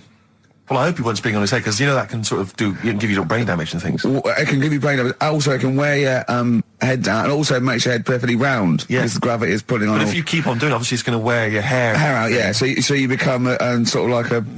Stupid, bald, and roundy-headed. Yeah. So I very much doubt that you did do any of that. Did you, Karl? Didn't do any of that. Well... So you're shooting off in a minute, aren't you? Well, yes, because we were trying to make poverty history, Karl. Yeah. People are making poverty history all over the place. They're putting on a wristband, and it seems to be working, because I haven't been poor for ages. I haven't been poor. And Alex had a stop bullying. Alex was wearing a stop bullying wristband, and as he himself said, he seems to have sorted that out. You haven't been bullied for ages? I haven't been bullied for years. So wristbands work. I saw one in a shop window the other day which said, stop child abuse. And I bought one, obviously, because... a lot of people say, you know, does it make a difference? But it was only £1, and I'd only spent it on kiddie porn. So, you know, I think I've made a little difference there, in a small way. On a serious note, though, I like the idea that child abuse, if you're a paedophile and you're walking along the street in your Mac, right, you got a puppy in one hand, a bag of sweets in the other, and you see this wristband, and you go, oh, stop it. Oh, okay then. Yeah, I thought before. That's what I think. Okay, fair enough. Yeah. I won't be doing that again. Yeah, he was hanging around in Topshop for unsavoury reasons. You saw them in there for only £1. Carl, we haven't got long, have we? We've got an hour and a half because we've got to shoot off. I've got to shoot off down to Live 8 and introduce Rem. So we got a lot to pack in. We got the Rockbusters, and then we give away. I just saw those. I'll finish the sentence in a minute. I look forward to it. I'm getting excited. Yeah. I'm getting excited. So we got so much to pack in. Yeah. I haven't got time to finish all my. So listen, right? You know the things we're giving away. The signed little Homer. The Nigel Tufnell thing and the Flanimals, right? It looks brilliant. They've done a brilliant job, the people here at XFM. So take back all you were saying about them, Carl. And also we should say as well, you've still got a chance to win that, because if you get today's Rockbusters, you go straight into the hat for the big draw, so you've still got a chance to win all those top prizes. Play a record. Bit of Monkeys. XFM 104.9. Yeah, with Steve Merchant. What I was saying was, yes, we could have a little trivia quiz, right? This is how it works. Their phone in, yeah? Right, and they'll pitch a question to us two, right? We won't know it. They'll tell Carl, and Carl write down the answer, yeah, or on his email, right? And then it might be something like, who was the first woman MP? And write down the answer, and they go, okay, Steve Ricky was the first woman MP. We'll write it down. You know, I mean, you'll write down something like the Queen, yeah, and I'll write down Britney Spears, yeah, and they go, well, Ricky says Britney Spears, and the answer is, did you see? Yes. And then whoever's... So they phone in, or can they email as well? They can email as well, Steve. Right. Okay, so let me just try and clarify this, because I didn't really follow that, and I know what the competition is. Right. People listening, phone in or email in with a question, a trivia question. It can be about anything. I don't do game shows. But one which we may be able to get, right? They phone in with that, or they email it in. But only Carl knows the answer. He asks us here in the studio the question.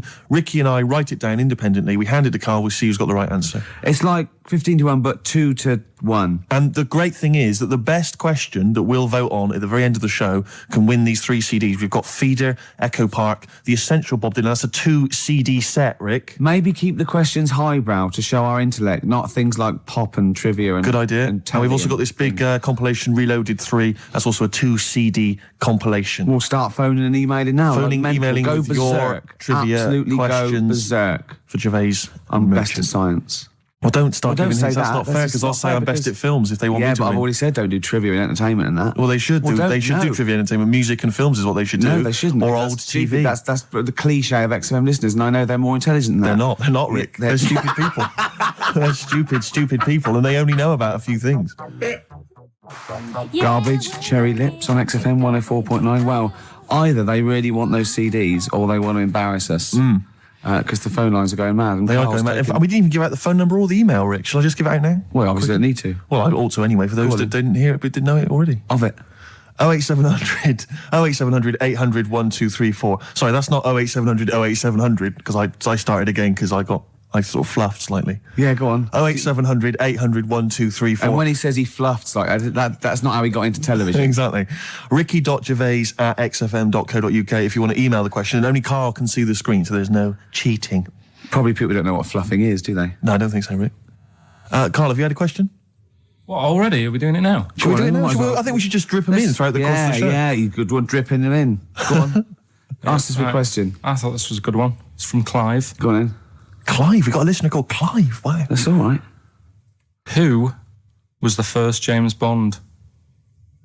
Oh, it's his film one. I know that. No, but wait a minute. I know this ambiguity because we've talked about it. We've talked about this ambiguity before.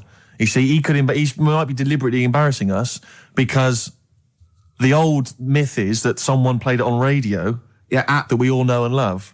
Yeah. Now, he should have specified, did he mean the film James Bond, the first film James Bond?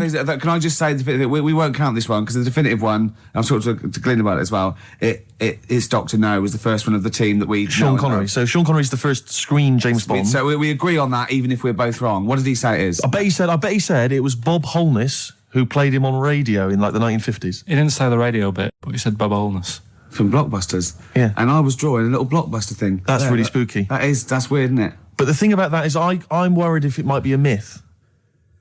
It may be a myth. I don't think it is. It's that we can't... 1 point to me, then. No. Yes. No. Well, you did. Did you know it? Did you know it? Did you we talked about it. No rubbish. Yeah, but what if we talked about it? Did I say it to you? No, we agreed that it was Sean Connery because it just like we didn't count Casino Royale because you said it wasn't by the same team. And but that wouldn't have been the first James Bond anyway because that came later in the series. No, Rick. No. Don't play the music. No way. That's clearly a point. You didn't know it was Bob Holness. He meant it was Bob Holness. I knew the answer, wasn't it? Well, fun-loving criminals, Scooby Snacks. Anyway, it doesn't matter because we both agreed once in a pub that the right answer is Sean Connery. Yeah, but wait a minute, Rick, the point's not that. The man phoned in with a question and the answer the man was after was Bob Holness. Okay. And that's the answer I'll tell you gave. what, the answer I was after was me. But that's nonsense, Rick. He's the question master, the man who phoned in. That's ludicrous. You to face the facts. You can't say what number am I thinking of. It's got to be the real answer. No, but I knew the answer he was after. So brilliant. Yes, because that's, even if he's got it wrong, it's such common parlance now that Bob Holness was the first James Bond that I knew the answer. Face the facts. Right, give us another question, Carl. Jeez. Give us another question. God, he's a bad loser, isn't he? I had a good one here, but... You've forgotten it? Or I sort of scribbled it down. This is brilliant, isn't it? Hang on a minute. We can edit this out, can't we? It's not live, is this? It's only a pilot. This is going to look great when it comes out. Go on. Which food... Yeah. Carl, you know making up the question. No, it's just that I sort of took down the important bits. But this is amazing. This is amazing radio. Go on. Which food kind of doesn't make you fat?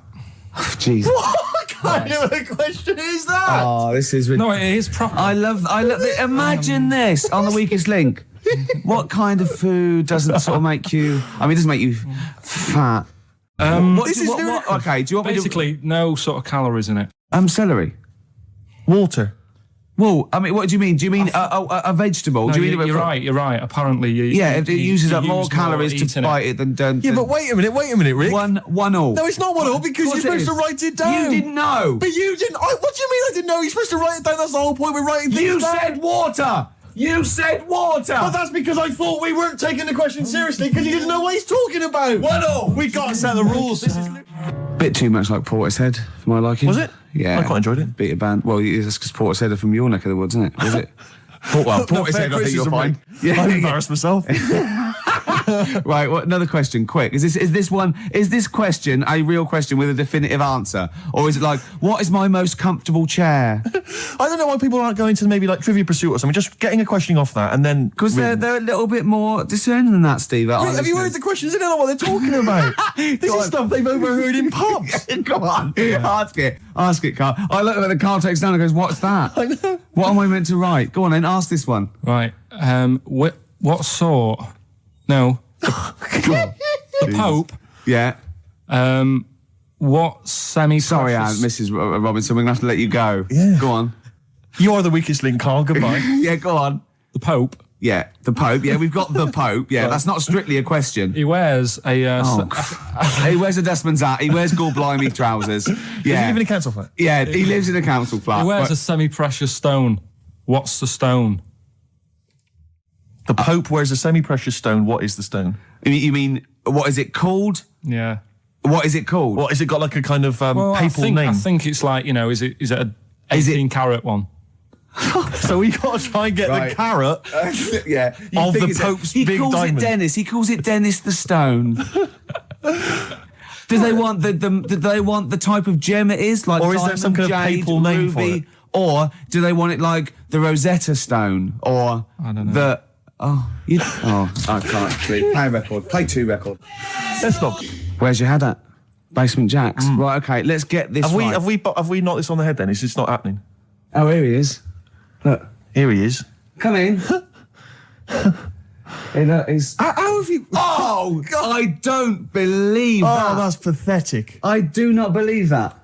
That's absolutely pathetic. Now, they won't believe this, will they? No. Right, if I say that Jonathan Ross just got his massive member out, and he is a big lad, come and sit down. I've got your tickets, Mr. Gervais. Thank you. What's going on here then? I mean, why are you dropping off tickets? Well, because, in the spirit of the Comedy Awards, we like to have the rising young stars of the British Comedy Awards. That's right, yeah. And that's me. Well, we couldn't find any this year, so we've asked Ricky whether he would sit in the rising young star seat, and I wanted to deliver the tickets personally, so there's no excuses if he doesn't turn up later. Yeah. I always suspected that you were sort of pretty well endowed. Yeah. And now we've seen. You know, it's on webcam. That was just one of my cocks. That's the one you're wearing today. That, didn't we? Don't say that. No, This is meant to be the Happening Young Station. What's going on? No, you can't say stuff like that. You can't. Just careful what you say. Look at after Julian Clary. 10 years in the wilderness, and he comes back in a person life. 10 years in the wilderness. wilderness. To you. That's Jesus you're thinking of, isn't it? Just because you're on everything at the moment. I walked in here, and I came in there, and I thought, this is the young happening place, and what do I see in here? 3 old men sitting there. What are you talking about? I'm only 28, 27. You all look, you're wrecked. You all look wrecked. Well, that's because we're always partying. I was looking for some youngsters. Where's the youngsters? I wanted to see some tight leather pants. I wanted to see some foxy chicks hanging on you every word. What is it? It's a bunch of old blokes on a block up there washing up in a sink. But look at him. He even dresses for radio. Look This at is him. ludicrous. It's amazing. It's like, you're I love the fact you were on the phone to Gervais last night, weren't you? Asking his advice. Yeah. On clothes. Look at him. He's going for the man down the DSS. I like that look. That's a nice look. Have you got a single pair of trousers that aren't elasticated at the waist? They're maternity jeans, aren't they? They've got a whole Frank panel that pulls forward. The thing is, what I do at the end of the week, I can pop these in a pan and I can make a nice soup with all the food that's encrusted in them. At his years as a homeless coming to the fore there. Look at you, one step away from Lawrence Llewellyn Bowen. I'd like to be that bit closer. But why are you dropping off tickets? Are you a little bit... Because I thought you were married and stuff. Why do you suddenly got this obsession with Gervais? Because I'm a bit rough, ain't I? Yeah, it's like when you see Dale Winton out with those rough boys. I'd like to get one of my own. When a top celebrity in a lovely looking suit walks down the corridor with his penis out, yes. Yeah. I know that I'm still attractive. You know you've arrived. I was inaugurated in the same way. For me, it was Des O'Connor. It's like it's the passing on of the baton, if I may use that euphemism. and you've been battened. But it's fantastic. Well, it is a pleasure. I don't think I'm complacent just because I'm mixed with people like you. I still wake up and think, I don't believe it. I'm mates with Jono. Can I just point out one thing? I was listening to the show last week and I heard you, as always, revealing a little too much about yourself, if you don't mind me saying so. Yeah. Steve, not as much as you. No, but that was just for the benefit of the room. Yeah. And talking about when you used to occasionally urinate in the sink. Yeah. When you were around my house last time and I came in and you looked a bit shifty.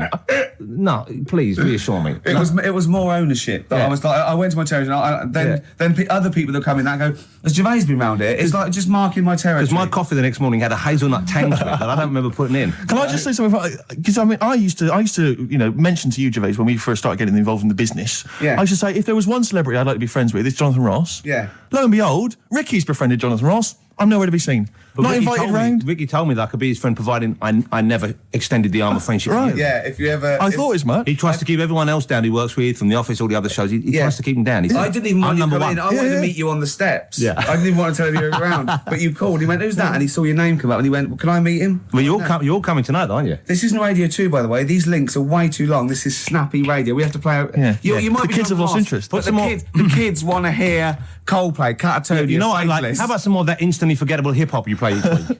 One of those obscure hip-hop hooey. That's the worst feature on British radio. You should be ashamed of yourself. Wait a minute, I've heard your quiz on Radio 2. Put it away. Put it away. I'm Carl. Carl, how you doing? I'm all right. Got a question for you. Quiet man. Got a question. Yeah. The Pope. Yeah. What semi-precious stone does the Pope wear? That is easy. Go on. Topaz. Is that the right answer? I don't know, I might have wrote it down. I'm really sorry, Jonathan. It's not what he publicly admits to, but I have to know because I was hanging out with him at the Groucho one night and he was saying, oh, look at this, look at that topaz, go and buy that, look at that. Vatican City. Look at that, we can make a nice ring out of that, he said. Didn't go anywhere, but thanks for asking. I better go, I've got to go and buy some winkle pickers. Thank you very much. Okay. Enjoy it. Nice to meet you, Stephen. Yes. Carl, I wish I could say it'd been a pleasure, but actually it was quite creepy. See you later. Yeah. It's annoying, actually, that Carl never went to the email because the questions have been sent in there. Good questions, and they've all been sort of neatly spat out with the correct answer. For instance, I might have asked you this if I was the quizmaster, Rick. How many noses do slugs have? Oh, I Which is an think it's interesting 4. It is 4. Yeah. Point to you there. Let me just see if I can find another one. Who, according to the current issue of Viz, is a cycloptic pop temptress? Oh, don't know. Is it a pun on her having one eye and sounding like... Cycloptic is the clue. There's only one pop temptress. Oh, it's Gabrielle. Of course. Yeah. 2 points. Mine are better, he didn't get them. These are rubbish. Have you ever watched a quiz show? Because I can understand the question. They're rubbish, I suppose, aren't they? That gives me a chance to know what the answer is required. Go on. Let me see if I can find another one for you. No, you're never going to get that one. That's too hard. Oh no, that just teases you more, doesn't it? What's the name of? Well, that's boring. That one. Sorry, it's beginning to fall apart again now.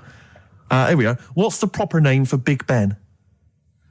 Is it St Stephen's Tower? You know, it absolutely is. That's 3 out of 3. That's fantastic. Yeah, because the bell, named after something like Benjamin so-and-so works in it, it's St Stephen's Tower, and that's the big bell. It's actually, in a weird way, I didn't know any of those, so it's actually quite good that we did kind of balls it up with Karl, because otherwise there'd have been egg on my face. Yeah, but I still won. I just won less. Oh, did you? Yeah, you did win. Yeah. I've already forgotten. I already wiped that out of my memory. Yeah, but hey, Steve, it's not me that's the real winner. It's Neil, who asked that question about pubs. And he's got those 3 CDs. Just tell him what they are again. Just Feeder, Echo Park, a compilation called Reloaded 3, lots of great stuff on there, and the Essential Bob Dylan 2 CD. Have you called him and told him? No, not yet. This is such a shambles, isn't it? Because what if he goes out or something? Actually, if he's listening, can he give us a call? That is so lazy. Can't we call him like Tarrant would? I would have had his number. You've not got his number? I forgot. Oh, this is unbelievable. I said get the numbers, Karl. I wanted to go for the Pope one. Karl, do you actually work here in the week? Or, like, did you just, you know, like in a film when they knock someone on the head, put on the spacesuit and go to the moon? Is it like Secret of My Success and Michael J. Fox? You actually work in the post room, but Saturdays there's no one around that recognises you. So you pretend that you're a producer? Yeah. Because you don't seem to know any of the rules. Because I reckon that name's made up. When did I say a producer? When did I say I was? Karl Pilkington is a name that you'd come up with on the spot. No, he doesn't work. No, he's not a producer. He says he works in sound. He works That's what in he says. sound. Yeah. Well, I'll tell you what. Work with this. This is my song for the lovers. It's a beautiful track. I've played it before. I'll play it again. It's one of my favourite tracks of all time. It's Bob Dylan. If You See Her, Say Hello. Here's a little bit of trivia for her. This is the last song I ever played on the old XFM before they came in and said, "Okay, you can go now." That's incredible. Isn't it? Bringing tears to my eyes. Lovely. Well, the greatest singer-songwriter of all time. Beautiful. With one of his best songs there. Absolutely. Bob Dylan, If You See Her, Say Hello. She might be in Tangiers. I mean, he's having a go. If you're going to go to Tangiers on the off chance to try and find her, I wouldn't bother. Yeah. You know? But I mean, you know, he's certainly if you're going to be there, then he's desperate. He's desperate. He's going, well, she might be in Tangiers. Have you checked upstairs? She's definitely not upstairs. Just have a look. Well, anyway, that was Song for the Lovers. But because I'm so excited about having such great prizes to give away for the first time, some albums that Karl found, we've got the lucky winner on the line. Hi, Neil, are you there? Yeah, I'm here, Ricky. Hi, you're a winner with XFM. Fantastic. Yeah. Do you like Feeder? They're a good group, aren't they? Feeder, well, yeah, the kids seem to like them. They do. The kids like them, and then Bob Dylan. He's a great, lovely bloke with a guitar, isn't he? You're working hard, aren't you? I'm fed up with this, mate. Really, honestly, I just don't know what else to do. I come in every week. I try and do. Yeah. You have to write a new series of The Office. That's what you have to do. I'm trying, but I've got voiceover work now, so there's more money in that. You're everywhere. Yeah. Woolies adverts. Yeah. Oh, sorry, I shouldn't mention that shit on the radio. No, it's all right. So, Neil, Steve Merchant here. Will you be looking forward to receiving these albums? You've got Feeder, Echo Park, Bob Dylan album, the best of, and a compilation. You looking forward to them? Oh, absolutely. You know, I mean, it's going to really lift my Christmas haul. I'm not going to get to your home this year, so that's going to make up for it, I'm sure. Neil, what of those 3? Which one will you be putting on first? I think Feeder, Echo Park, because the kids seem to like it. Okay. Excellent. Thanks very much, What will you be doing for the rest of the weekend? Are you going to be chilling out? I'm chilling, man. I'm freezing. I'm playing golf right now. That's madness. It's very cold out here. What's your handicap? What's my handicap? My short game's terrible. But right, yeah. You're going to be watching the National Comedy Awards this evening. I hear that The Office is nominated. You guys are the shoe-in. Sorry? You're a shoe-in. It's yours. Thank you. I don't know what a shoe-in is, but I'd like to go to one. I think it means like foot in the door. Lovely. Yeah, not foot in the door. It's like it's yours. Your name's already on it. Oh, really? Wow. I would think so, yeah. Well, why would Ross stop around? I don't think he makes the decisions. Neil, thanks very much for calling. Those prizes are going to be winging their way to you. We're just like real DJs, aren't we, Neil? Just say we're just like real DJs and we'll leave you alone. You guys are just like real DJs. Enjoy your game. Cheers, bye. The reason you became King of the Universe, of course, is because of your fascinating French bread anecdote. Oh yeah, come on then. How did baguettes come about? If this is going to be someone cooked a loaf a bit wrong and said I can still make a sandwich out of it, I'm going to hit you. No. Go on then. Right, Napoleon, when he was at war and that with Russia. 1812, yeah. Yeah. All his soldiers were like, not used to the cold weather and that. So they said, take some clothes in your bag with you because it's going to be nippy out there. So they put all the clothes in the bag. Sure. They were told, it's Napoleon, for Christ's sake. No room for any food. You're joking. So couldn't they make some sort of like sandwich? No, it wouldn't fit because of all the clothes. You had to take extra gear. Sure. So, anyway. I can see where this is going. I'll be honest. Is there a baguette-shaped gap left in their holdall? They thought, let's make some bread that you can fit down your trouser leg.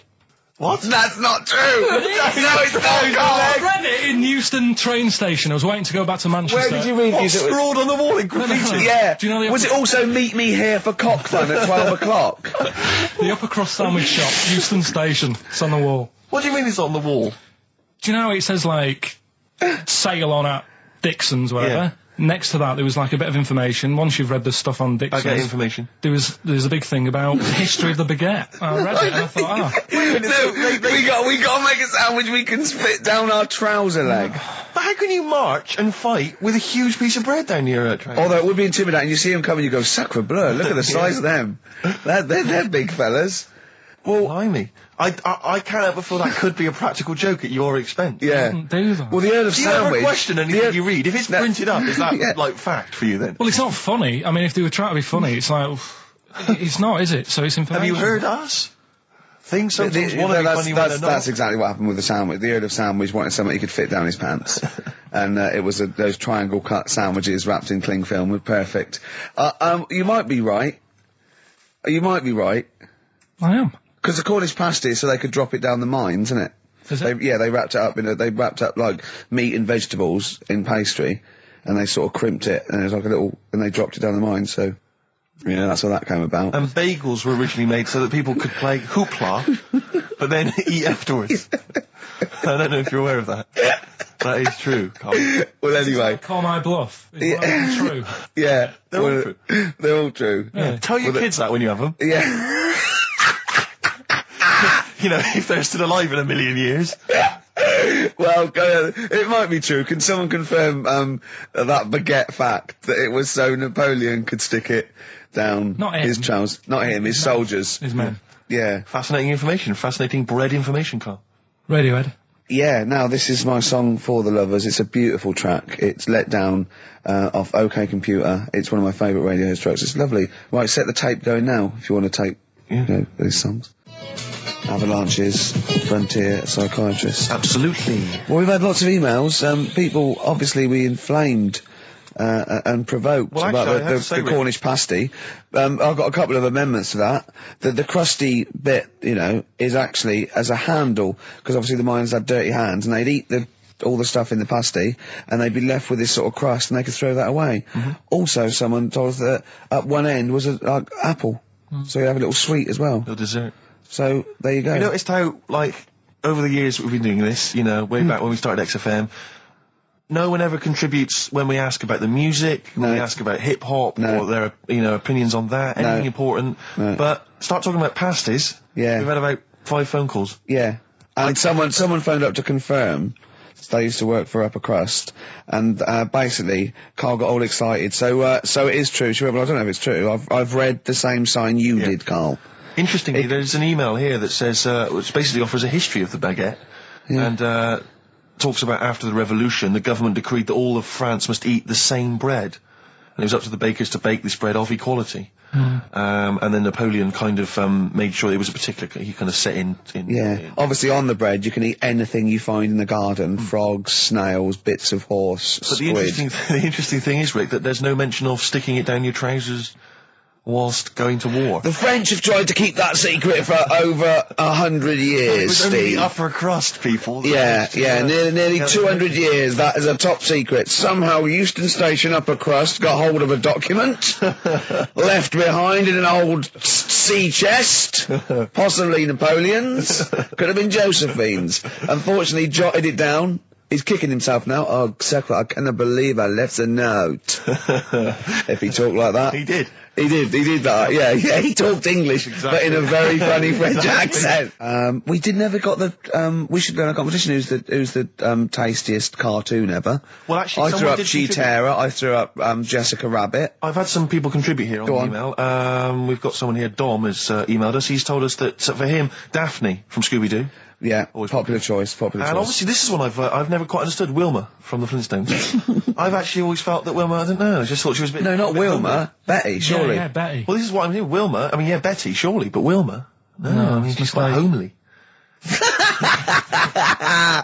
Come on, Steve, you wouldn't say no to Wilma. No, I suppose not.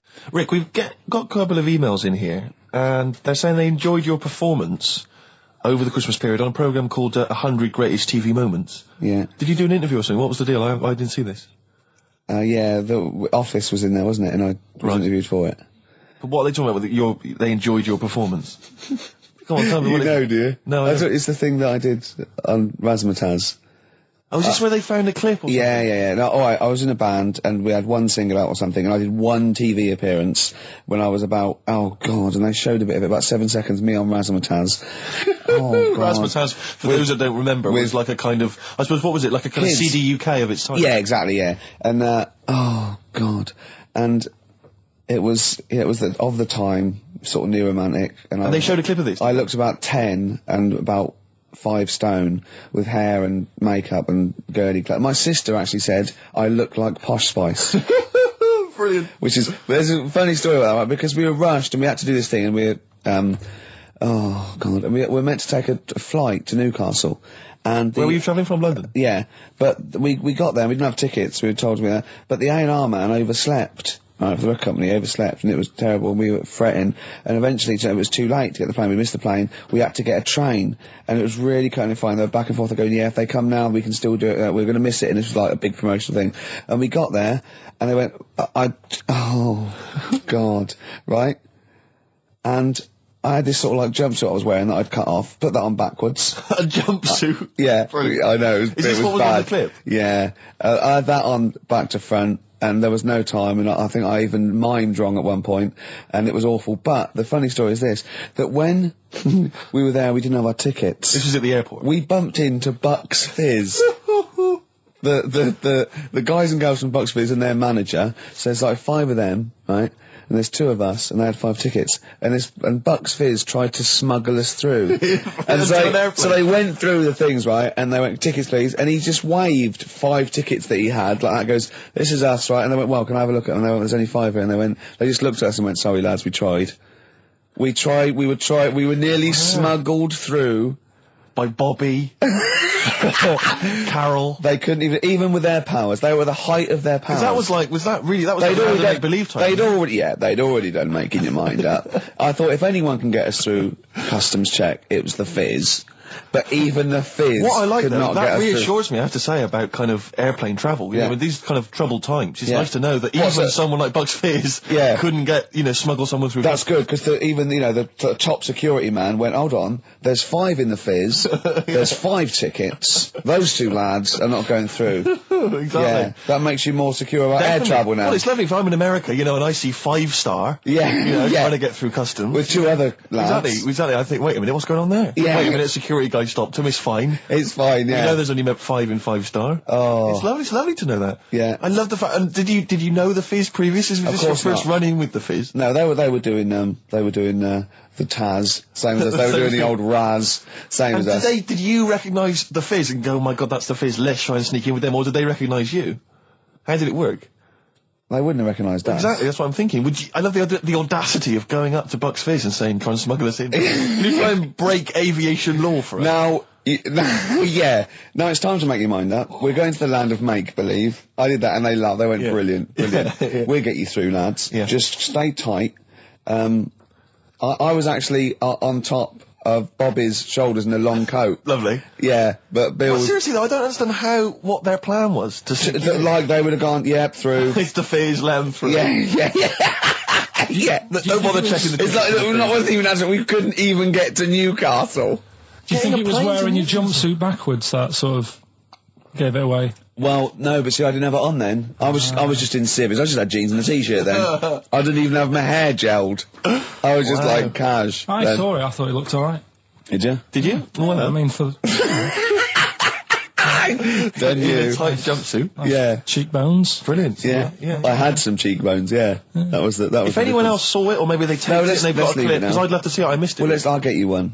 If you have it, I'll tell you what. Why not create a website and put that clip on there on a constant loop, and then send the address in, and I'll give it out, and people can check it out for themselves. Yeah, brilliant. Is that okay? Yeah. Cool. I'll have to lose weight now. Yeah. Hives there on XFM 104.9. Right, we've got a competition question. Steve's come up with it at the last minute. This is just to check if you are a regular listener of the show. Yeah, we would like to reward loyalty. Exactly, absolutely. So, last week on the show, Ricky described a story that happened to him back in the 80s when he was making his TV appearance on Razzmatazz with his band, and he had to fly out, was it to Newcastle? Yeah.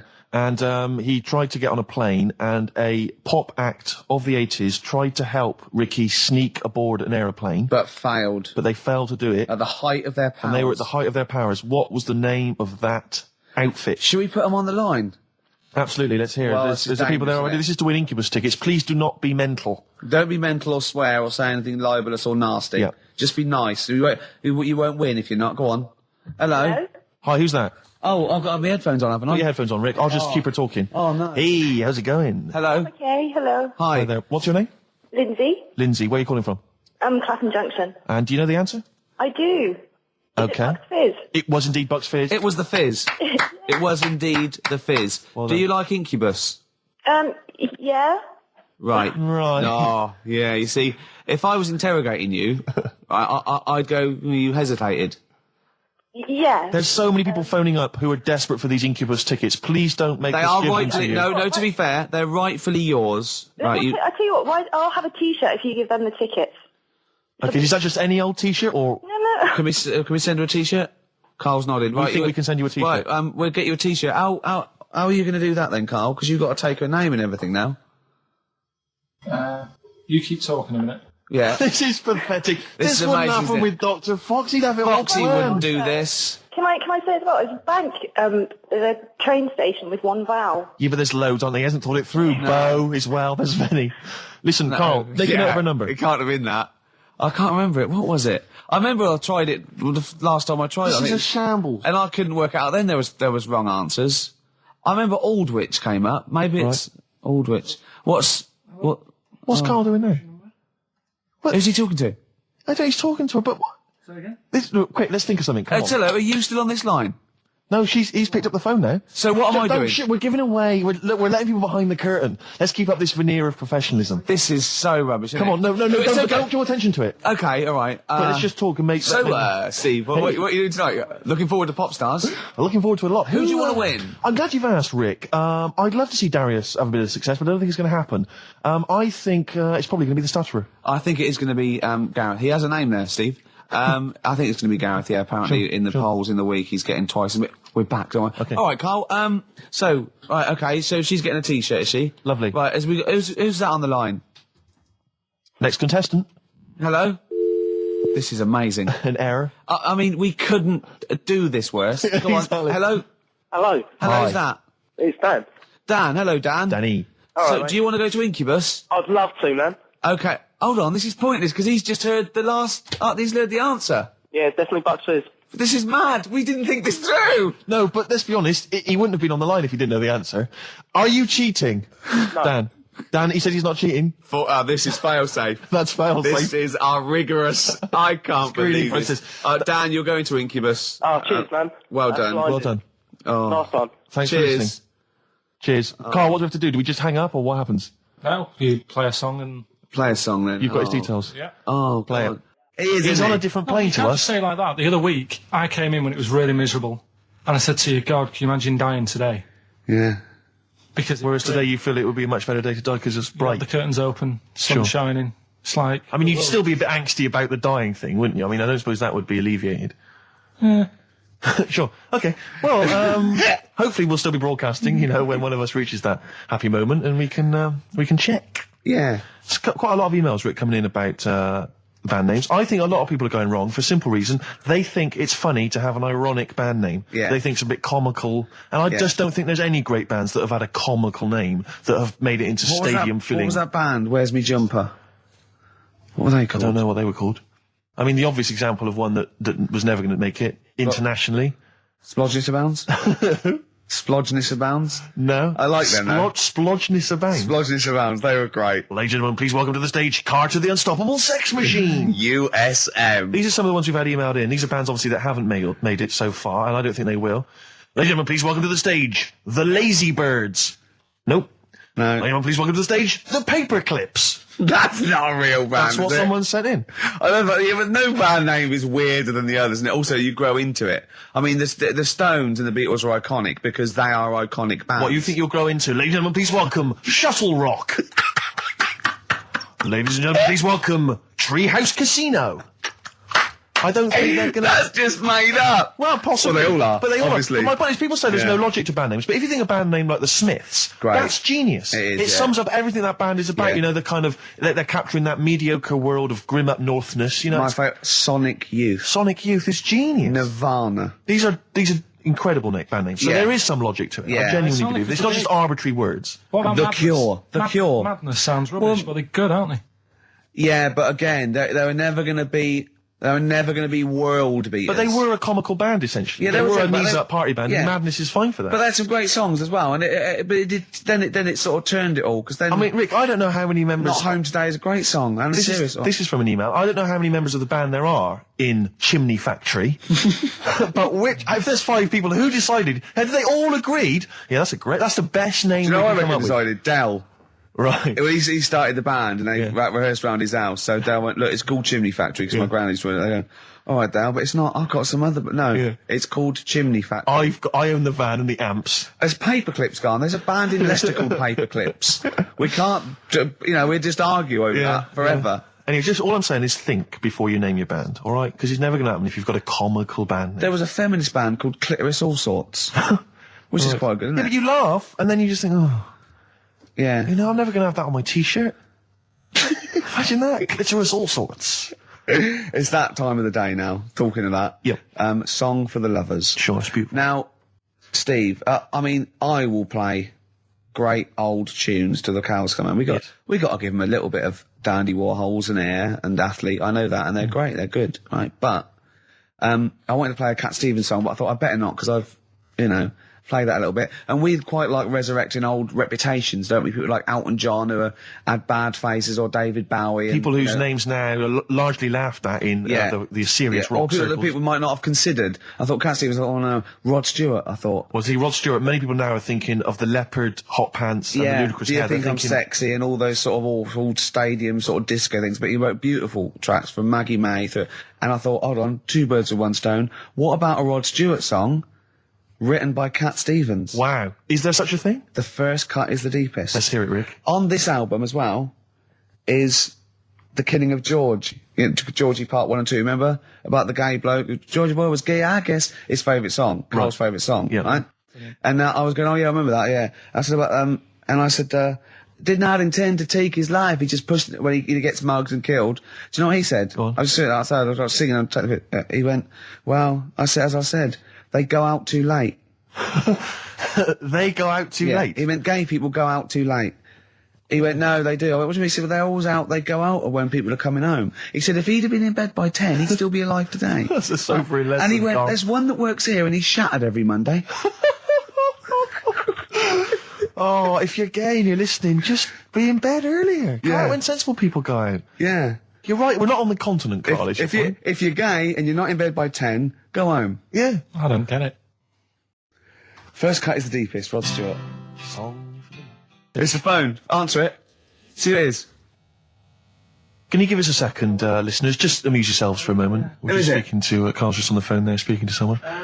We'll just keep you abreast of who that is. Current time, it's 10 to 3. Wants to know if you're doing a live show somewhere tonight. So just a private call now. Asking Ricky. I am, yeah. Later. But I don't want to say it now. On television. I don't mind one person now. Hit sitcom The Office, and often performs live at different venues around the country. So while those two take care of business. All right, guys, have you finished that private call? Yes. Jeez, that was outrageous. Star Sailor and Poor Misguided Fool. With me, Steve Merchant, and Karl Pilkington. The K-Man, round of applause for K-Man. Yeah. But no one's announced who you are. Ricky Gervais. It's XFM 104.9. Saturday afternoon. If you didn't know that, I don't know why I mentioned it. That was stupid, really. You must know that by now. Well, we've got some great things coming up. We have indeed. We've got songs and chat and things. We'll also, of course, be running through the white van man questions from the Sun again, but this time Karl will be answering them. I look forward to that. Yeah. Can we do that fairly soon? Oh, there's some good questions this week. Yeah, we will, but as I was coming in, there was a bunch of posh lads, I think university students, trying to get in, because they're doing one of those scavenger hunts that they have to get points for charity and do stuff, and one of theirs is get on a live radio show. Right. So I sort of felt sorry for them, so I said they could come on here, just for 5 minutes. Who are That's they? All right. They're just, are they toffs? They are sort of like toffs, but they're trendy toffs. They're obviously... Trendy toffs? I don't know what's that. Is that like Lady Victoria Gervais? Is she No, I don't mean that, no. They're both sort of like that, Will of Pop Idol. Right. They're like him, sort of like trendy but posh. Okay. They seem nice enough, and they're doing it for a cancer charity, and they just get... What is it like? They got their sponsor to do various... Exactly. I don't know quite how it works, but they're gonna come on and because we get for coming on this live radio show, they get 17,000 points. Right. Good. If I can put that in context, Yeah. if they were to say to help deliver a baby, they only get 7,250 points. But it's much easier. It is. There's lots of women just happily dropping sprogs all over the place. You can't get on a live radio show these days for love nor money. That's true enough. You know what I mean? Yeah. So when are they coming in? Carl said they're going to just... 1:30. I had a word with them. Okay. What did you make of them? They are posh. Really? But they said they're going to wander about and go and see if they can deliver a baby and that, and then come back here for 1:30. And I don't know if it. I hope they don't leave a baby sort of half out. You know, if they've got it. You know, they're push. Sorry, we're gonna have to shoot off. We've got to go and see. We've got to play an instrument in a marching band for 8,500 points. Well, I did say be here definitely at 1:30 because I don't want you getting in the way of the white van questions. And the other thing is, right, they get 7,500 points for delivering a baby, but they get 9,000 points if they cut Peter Stringfellow's hair. Well, he's very precious about his hair. It's a more delicate operation, isn't it? There's more that can go wrong. That's true enough. Take an unconventional animal for a walk in a park. What is an unconventional animal? I think that could be a dog that just doesn't play by the rules. Yeah, that's a dog that's into Slipknot. Yeah, that wheeze in a urinal. Yeah, exactly. Standing up. Exactly. Yeah, well, I'm looking forward to that. Well, I'm sure they're lovely guys. Good luck to them. Yeah, we'll see you later. Well, we're back, and there's a few more people here. Absolutely, well done. Yeah. Well observed. Yeah. Do you want to say hello? Yeah, hi guys. And what are you doing here? This is Mark and James, or Sco and Belch, and we're here. Sorry, your names are what? Sorry, say the last bit again. Or what? Sco and Belch. Sco and Belch? Yeah, that's right. Do you want to explain that? No. No, from the drinking games, I imagine. Yeah. We've got worse names than that, but it's radio, so. Sure. Now, you're presumably students? We've just we kind of graduated. We've been in work like about a year or two. And what do you do? I work for a management consultancy. I work for a distribution company up in Birmingham. Well, okay. So now, what you're doing is a scavenger hunt, and you're raising for cancer charity cancer research. Right, yeah. And you've got to do. And this is we're just helping you out here because for 17,000 points, you have to get live on a TV or radio show. That's exactly it. So here we are. That's why we're here. Yeah. Do you ever listen to XFM? I know of it. Yeah, I listened to it a few times. Sure. What kind of music? What kind of sounds would you normally be into? I love cheesy radio, sort of school disco, sort of 80s stuff. Sure. Sorry, what was your name again? Mark, or Sco. Sco. Okay. And you're Belch. And what sort of sounds would you be grooving to? Cheesy. UK garage. Well, Craig David. A bit of house, just very occasionally. Sure. A bit of cheese. It depends what kind of mood I'm in, you know. You don't listen much, but I mean, kiss a celeb because Karl. Yeah, we actually wanted to do that with you, Ricky. Is that right? No. That's not going to happen with Ricky, but Karl's now got his name mentioned in Heat magazine. Is that right? Well, that's brilliant. If you want to snog Karl, we'd love to see that. I mean, we don't want to snog Karl, but I mean, we were thinking if there was kind of a female presenter here, we might be able to do something. But what are you saying? A female placenta? Well, if you've got one. Have you seen some of the female presenters that work on XFM? Oh, presenter. Is that why they're on radio? I thought you said placenta. That's unlikely. I know. Well, now, what's the other things you've got to do here? So what are some of the things you've done already? Well, some of these worry me, like start a fire in Pudding Lane. Oh, we've done that already. For 4,700 points. Well, I'll tell you what we have done. We've been on Phantom of the Opera stage already. Have you? Yeah, we just asked the stage door guy. And, that wasn't during the show, I see. No. And that's right. He actually mentioned that we shouldn't speak about that too. Otherwise he'll get sacked. But he was really kind to let us on. We've jumped in Trafalgar Square water with doing a sort of Friends impersonation, so that was right. How many points did you get for that? We got 2,000 points for that. We got 8,000 points for being on the stage at Phantom of the Opera, and we get double that. We get like 18,000 points, which is almost the maximum for being here right now. Really? So that's absolutely great. Honestly, I wouldn't worry about the little things. I'd go for the big. That's it. We're not interested in the little stuff. We want to go for the big stuff. Yeah. So what the big ones are? Get on stage with S Club 7. That's not going to happen, is it? When have you got till 6 today? Well, S Club 7 are on at the London Arena at about 2 o'clock. So good luck. But I think it's going to be very, very difficult to get on there. But I think so. Yeah. Get in the vaults of a bank. Yeah. Some of these are bordering on the illegal. That's 20,000 points for that. Like getting a cage at London Zoo. Don't do that. I mean, just 10,000 points, but don't do it. Unless it's a penguin cage. That's what we were hoping. Just some kind of timid animal we might be alright with. You know? Yeah, sure. If anyone's got any good ideas for sort of funky things to do on air, then Okay, well, if you leave your number and anyone calls in, they can help you then. Well, maybe some of S Club 7 are listening. Well, let's hope so, because we love them to bits. If they are, it is for charity, and the points get awarded into money for colon cancer research, so it'd be absolutely fantastic if we could. Yeah, so Bradley, John, Tina, if you're listening. Yeah, if you're listening. Or any celebrity out there who's a female celebrity, we need to snog them. It doesn't need to be a long snog, but if we can, that'd be great. This is good for 7,000 points. This looks like a good one. Play the organ in a church. That must be easy. Is that a metaphor? Yeah, but you know what church people are like. It says the bigger the better, so it might be. That's got to be euphemism. Yeah, it's got to be, hasn't it? Yeah. Well, thanks very much. Good luck. Good luck, guys. Get an arrangement standing outside Les Mis looking Mis. That's going to happen. That's good. Man, a big gun type thing on the HMS Belfast. Well, we've got a big gun, it's just finding the boat, which is the problem. Oh, calm down. What was your name? Bo? No. Po? Go. Thanks very much. Cheers. Very much. Cheers. Bye. From their greatest hits album, that's Outcast, and a track called Rosa Parks. Like it. Yeah, enjoy it. Now, we just had a call from someone impressed by Karl, and Karl's very pleased because this guy has actually done a PhD on Che Guevara. So in theory, whatever subject he chose, in theory, he's probably one of the experts in the world on this particular field. Now, hello, are you there? Yeah, I'm here. Hello, what's your name? My name's David. David, now where did you do your PhD? At UCL.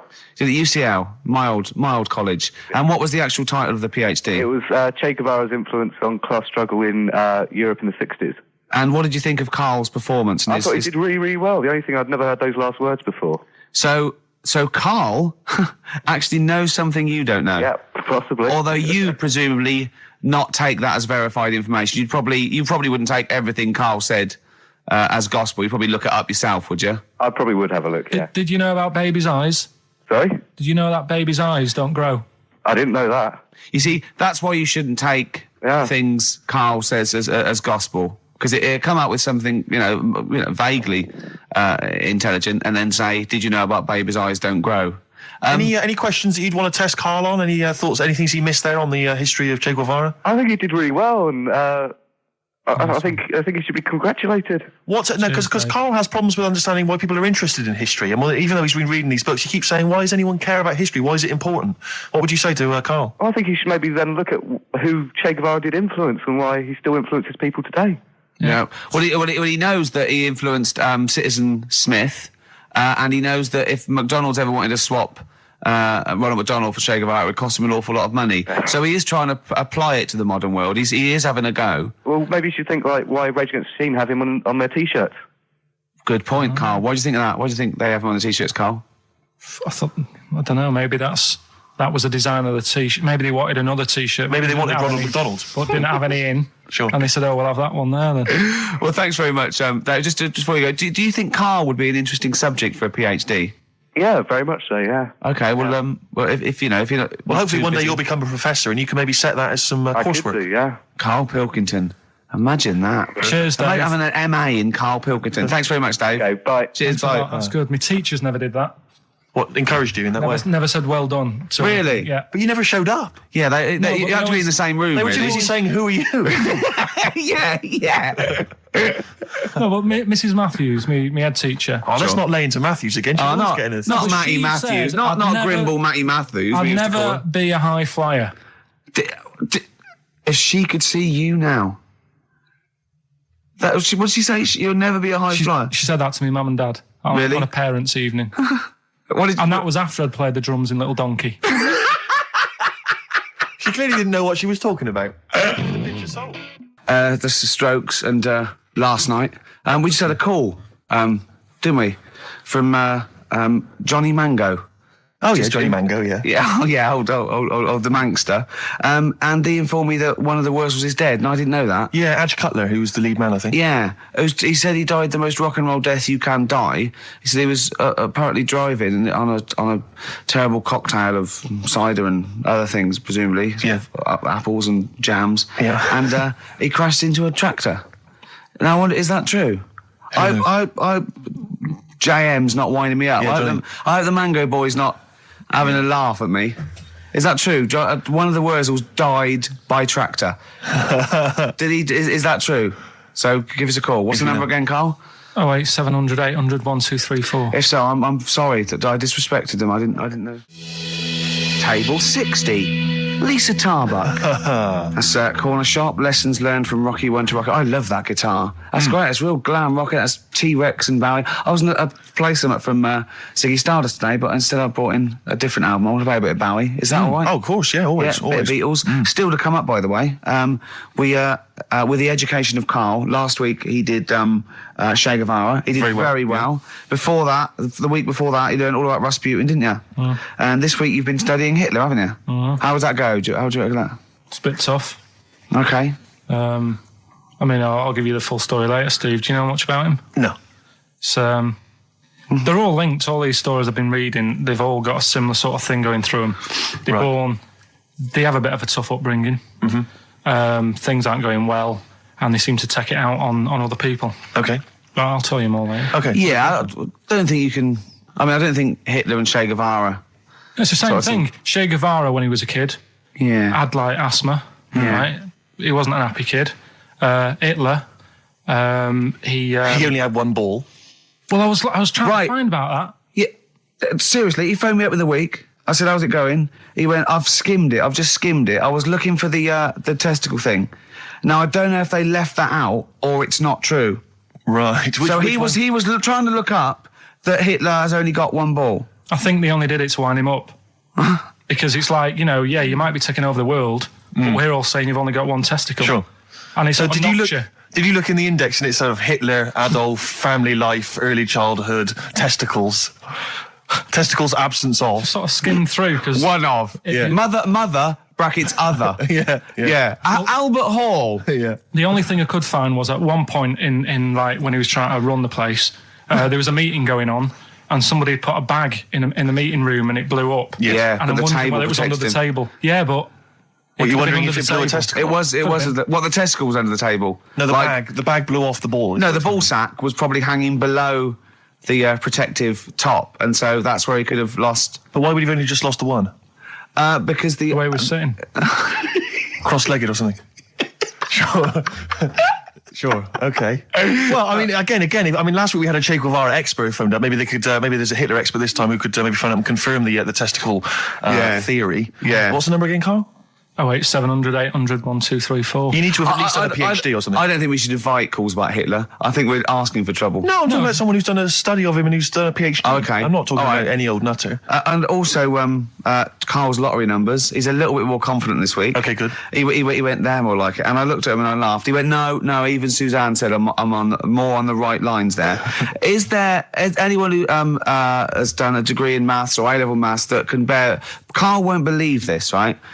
Carl thinks... I know I was partly doing it to confuse him, just see that look on his face like a cat, right? But there is the chances with a random numbers, for example, the lottery, of getting 1, 2, 3, 4, 5, 6 are no greater than any other single combination. Right. Now, that's true. I don't mean you're more likely to get 1, 2, 3, 4, 5, 6 than any other combination put together, but than any other individual combination, they're all equal. It's counterintuitive, I know. I know you think that to get a run of 1 to 6 is less likely than anything else, but it's not. Any named combination... It's not, Carl. If there's a probability... Well, it's never happened. It's never happened. Yeah, but there's any number of combinations that never happened. Every one of those combinations that have come up have happened, and they're just as likely or unlikely as any other combination, right? It's just that you feel intuitively, right, that 1, 2, 3, 4, 5, 6 is less likely than 1, 7, 12, 34, 60. You know what I mean? Well, I didn't win. Play record. Okay. If you give a monkey childbirth pills, it works. That's. Well, we were talking about interesting things about sneezing, and I remembered an interesting fact about monkeys. So. Anyway, 2:30, brilliant. What did happen to that bloke who used to make the sound effects in Police Academy? I don't know. He was brilliant, wasn't he? Do you remember him? I don't remember. Was he called Hightower? Yeah, he was good. Yeah? If anyone knows, give us a call. God. Girls and boys. You embarrassed yourself then, Gervais. What?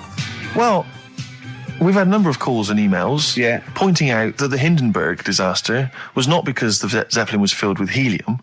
Hydrogen. But filled with hydrogen. Oh, right, okay. Well, I thought about that when he told me in the week. Well, yeah, but I assumed he must have got that off from the documentary.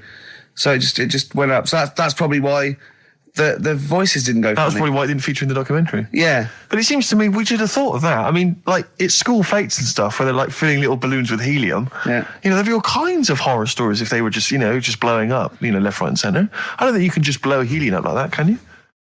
What? Isn't that the point? What I'm saying is it can't be as potentially lethal as hydrogen, helium. Well, like, hydrogen isn't as bad as helium? No, helium's not as bad as hydrogen. I don't know what you're saying, because that Hindenburg was hydrogen. Yeah, and I'm saying, why did we think it was helium? That's crazy. You go to school fates and stuff with like little kids, and they're filling up little balloons with helium. They wouldn't have big canisters of helium, a charity event or a small kind of bring and buy sale if it was deadly. Yeah, but it's not as big. I mean, when you buy those balloons at a fair, it's not as big as that big. But presumably balloon. It's still flammable, is it? But it wasn't the fact how dangerous the rare gas was, or it was the fact that it was made of this thing that caught fire and just went. There was nothing. A hole in it would have been as bad. It just burnt quickly and fell to the ground because the hydrogen or helium escaped. It wasn't. It was irrelevant that what the gas was, wasn't it? I thought it was that there was supposed to be some kind of explosion. Well, I don't know what it was, but the point is because the outer thing was so thin, right? The gas inside escaped and it fell to the ground. So it just fell to the ground like when you've popped a balloon. Well, not. It didn't quite. sort of go. It didn't like flap all over the place and make a zany noise.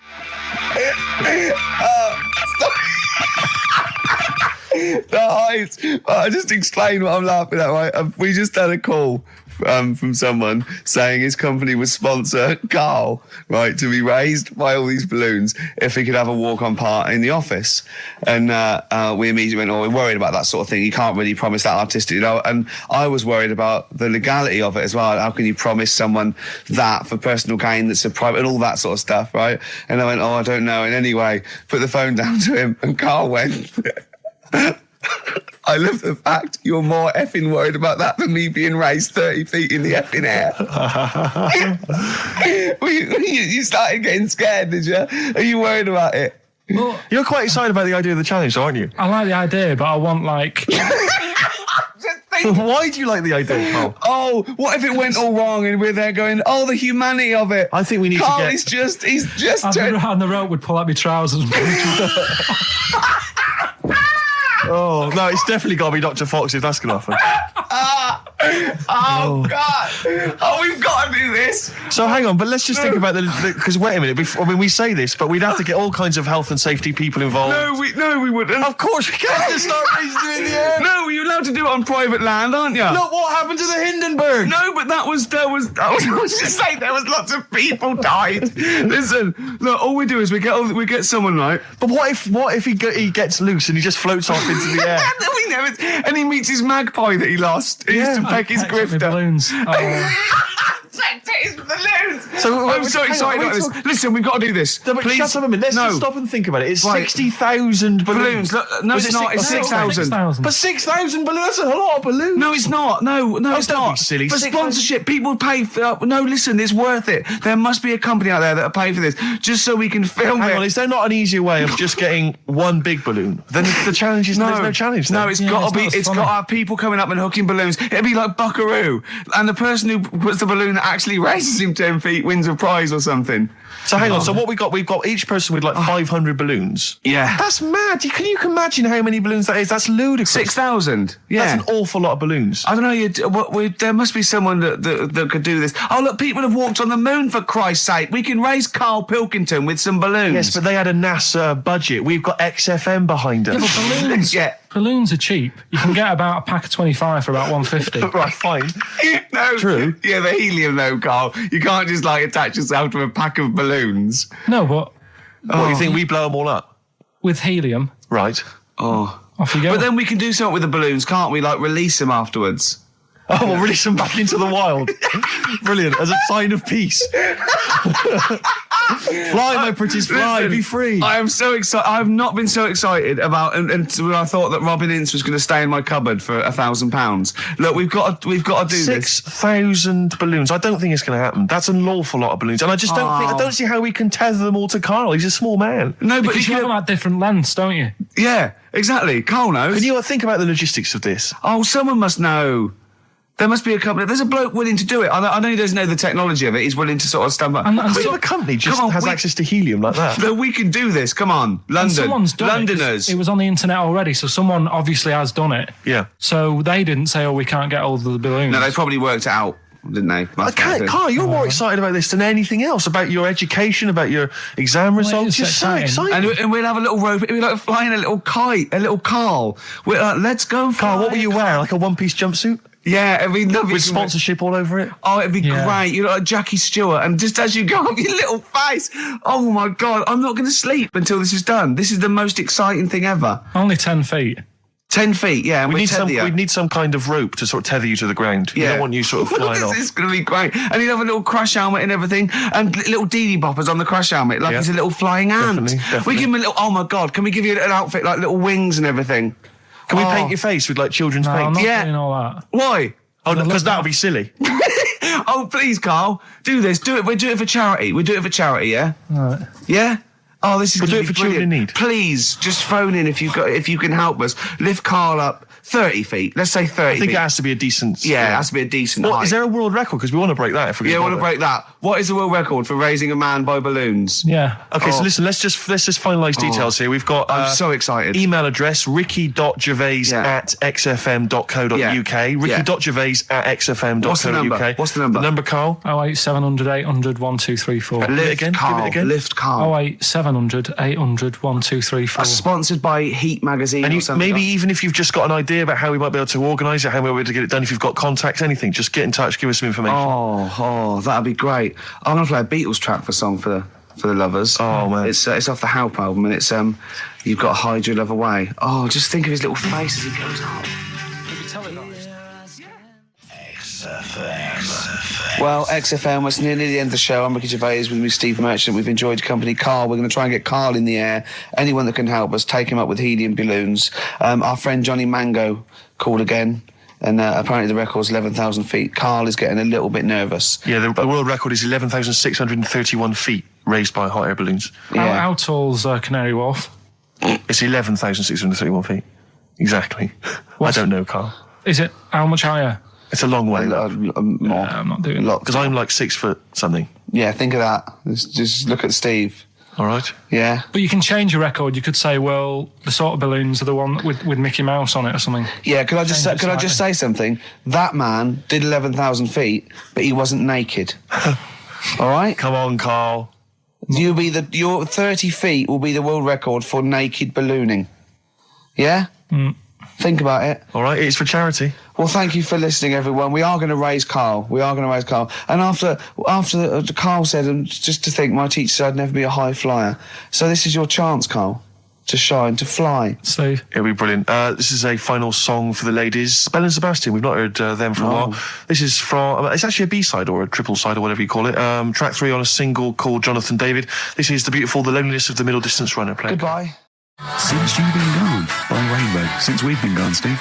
What's been going on, mate? Well, so much has happened, hasn't it, in the world? Politics and stuff. There's been an election and the like. I'm Ricky Gervais, with me Steve Merchant, and our producer. I say producer. Karl Pilkington. All right. Yeah, very good. We've been away for a while. I think the last show we did was January 2004. Yeah.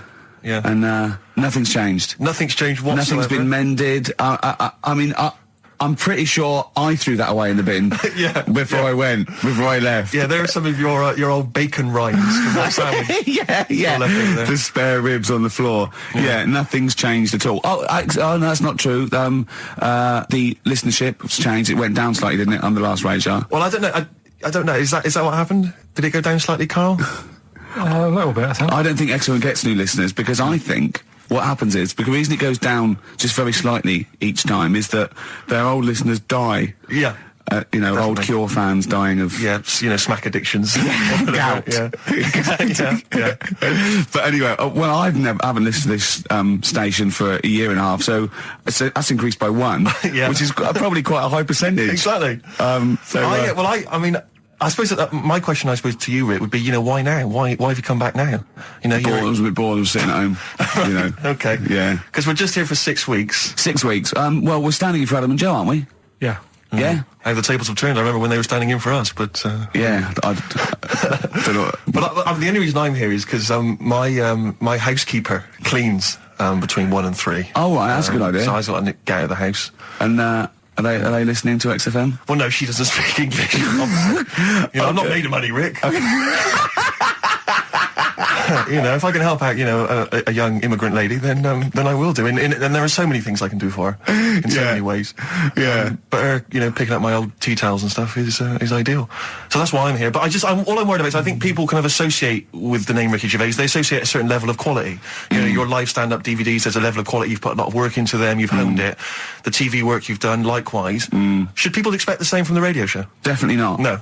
Definitely not. Those things that, you sit down, we sit down, we write them for a long time, write them for a year maybe, then film them, and we worry about everything. This is, I'm not even sure I'm talking into the mic at the moment. I was actually doodling, as you saw there. Yeah. I'm eating a sandwich as we speak. Yeah. Although we do like music, that is true. That's absolutely right. Should we play some great records? Let's play a great record now. U2, City of Blinding Light. I'll tell you what, I love U2 now. Yeah. I honestly hated them, sort of everything from Boy up to about, I think, Beautiful Day, when that came out. I thought, that's all right. I listened to the album, listen to this album. I love them now, Steve. It's a turnaround, isn't it? Well, yeah, it's that kind of musical insight that I'm looking for throughout this show. Really. I sound like Dr. Fox then, didn't I? Some of your tastes and wants and needs. Dr. Fox. What's happened to him? Is he off air now?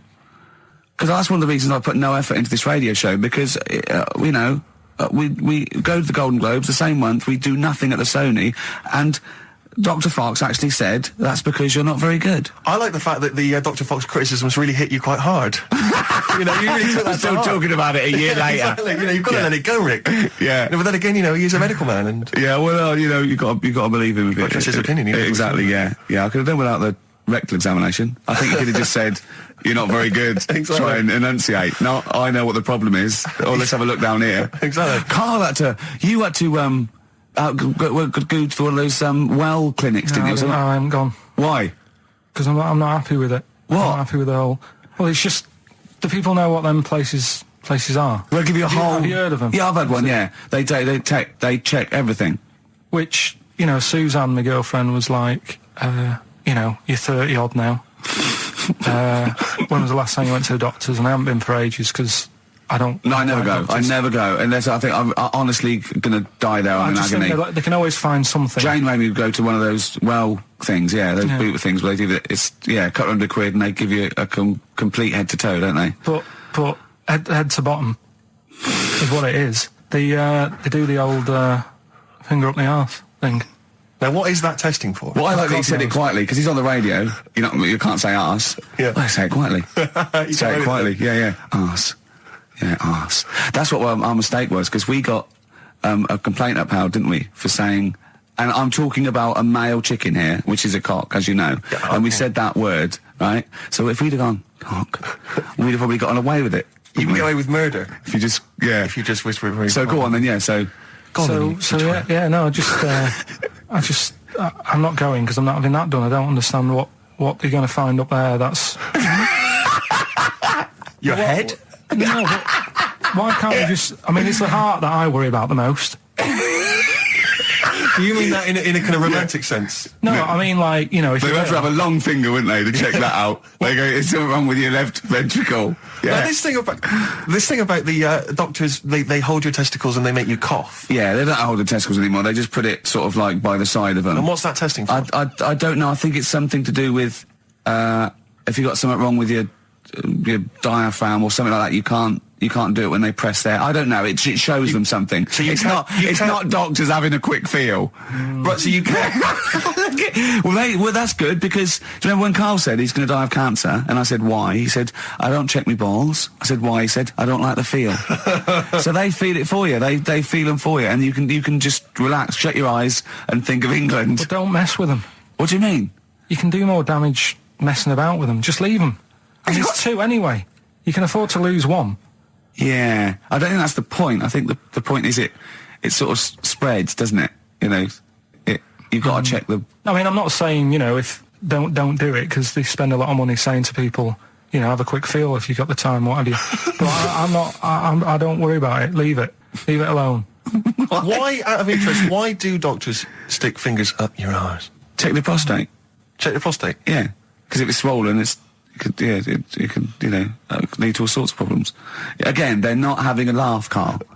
They're not going, hang on, look at this bald little mank fella. But there's no nice way. I'll feel his balls, stick a finger up his arse and send him home. 300 quid, please, on you go. What about me art? It's fine. And they're all laughing. Roger, Jeff, stand behind that two-way mirror. yeah, what is this? I'm not going anyway. So. Really, you're not going because you don't want... No, I'm not happy with that. It doesn't even matter. It's not the fact he's a stranger. If it was someone who I knew, it'd be just as bad. That'd be worse! Imagine that! At a dinner party. Oh, God. Oh, look, hello, Roger and Selena. Do you mind, Roger, Would you allow any of the celebrity doctors to do it, though? Dr. Dre, Dr. Fox, any of those? Doctor Who? I just don't understand in this day and age. Would you allow Christopher Eccleston to stick his big northern finger up your... Do you got a song on anyway? What? Beanie Siegel. I love this track. Oh, it's very urban for you, Rick. Beanie Siegel. Feel it in the air. Beautiful track, isn't it? Well, it's wonderful on a lovely summer's day like this as well, Rick. It's the ideal choice. Well done on that one. Well, I'm a little bit worried that if there are any new listeners, very unlikely, that they may be familiar with our work, but they might not know the wonderful little gem that we found just there, a little rough diamond in the mud. Yeah. Karl Pilkington. Yeah. Just working here, just working away as a little producer, little sound man, wasn't he? Yeah. And he was, and we gave him his opportunity, didn't we? Mm. It's like Cinderella, wasn't it? Yeah. And he grasped that opportunity, didn't you, by the horns? And 3 years later, you're exactly where you started. So, good work. Got Mondays off now. Well, I thought maybe a useful way of introducing the mind of Karl Pilkington to our new audience. You use that term loosely. Yeah, when I say mind, I don't... Yeah. Yeah. I thought... Look at his face! Oh. There is a website. Have you got the website? Oh, there's a website that we just found. Right, Karl, what is the address? If you are unfamiliar with what Karl looks like... Please log on to this now. Log on to this website and stay tuned, but log on to the website because you'll see Karl's face, you'll see some of his pearls of wisdom. Yeah. Now, what's the address, Karl? Freewebs.com. www. Yeah, freewebs.com. Freewebs.com. Yeah, /. Yeah. The K-man /. The K-man. It's complicated. It is, yeah. Do it again, say it again. But get a pencil now, they've all got a pencil now. Freewebs.com. One word. Yeah. /the K-man /. Now, when you say dash, is it a dash or is it an underscore? Is it underscore? Is it in the middle of the word, or does it hover in the middle of the word, or is it at the bottom? It's just a line and that. Yeah, I know, but is it an underscore or is it a dash? Try both. He covered it down. Have a go. That's the sort of level we're talking about. Well, already you've got some insight into the mind of Karl Pilkington. Yeah, absolutely, yeah. But I thought what we should do is we could hijack... Imagine that! Imagine Bill Gates! Yeah, or a teacher in an exam. Pop down both. Multiple choice! Yeah. Right, okay. But anyway, yeah, if you're a reader of the Weekend Guardian, you'll know there's this thing called the Q&A, which they give to celebrities and thinkers and the like. And basically it's a series of questions they pose to people each week, and it's the same questions, and it gives little insight into people's minds, the way they think. What thinker philosopher is in this week's? Oh, it's the lead singer of Feeder. So, you're in good company, Karl. No, I like Feeder. No, fine. I love Feeder. So, Karl, I'm just going to fire a couple of these questions at you. We'll maybe drop them in throughout the course of the show, just to try and get a sense of who you are. So, here's the first question, all right? You got your thinking head on? Go on. Wurzel. What is your idea of perfect happiness? What, for me, or...? Already... No, Ronnie Corbett. No, but what... Do you mean, like, what will make me happy, or for everyone to be happy? No, what would make you happy? Maybe that's the answer. Your idea of perfect happiness is everyone being happy. I don't know. What would make you totally unlikely, Rick, I imagine it's a 24-hour monkey channel on, like, the Sky. Yeah. Okay, go on. A never-ending popsicle. Go on. I don't think I've had it yet where I'm, like, really, really happy with anything. Carl, I've never seen you really happy, no. No, but... when have you been at your happiest? Probably, I like sort of fish fingers, potato cakes, and beans for tea. Yeah.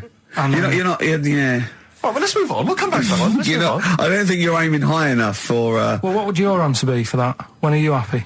What would make you happy? I wouldn't have I'd have fish fingers, but I probably wouldn't have the potato cakes. Yeah. I'd have fish fingers and beans. See, I'm not a huge fan of the beans. Really? So your idea of perfect happiness is probably just fish fingers, is it? Just the fish fingers. Okay, good. All right, second question. What is your greatest fear, Karl? Going to the doctors. So presumably ill health and mortality. That's how you do it, you see. No, I don't. Any particular doctor? I don't want to live forever either. No, I just want to live innings. I just want to get to about 80, 83, 84. Specific! So specific! Yeah, okay. Which living person do you most admire?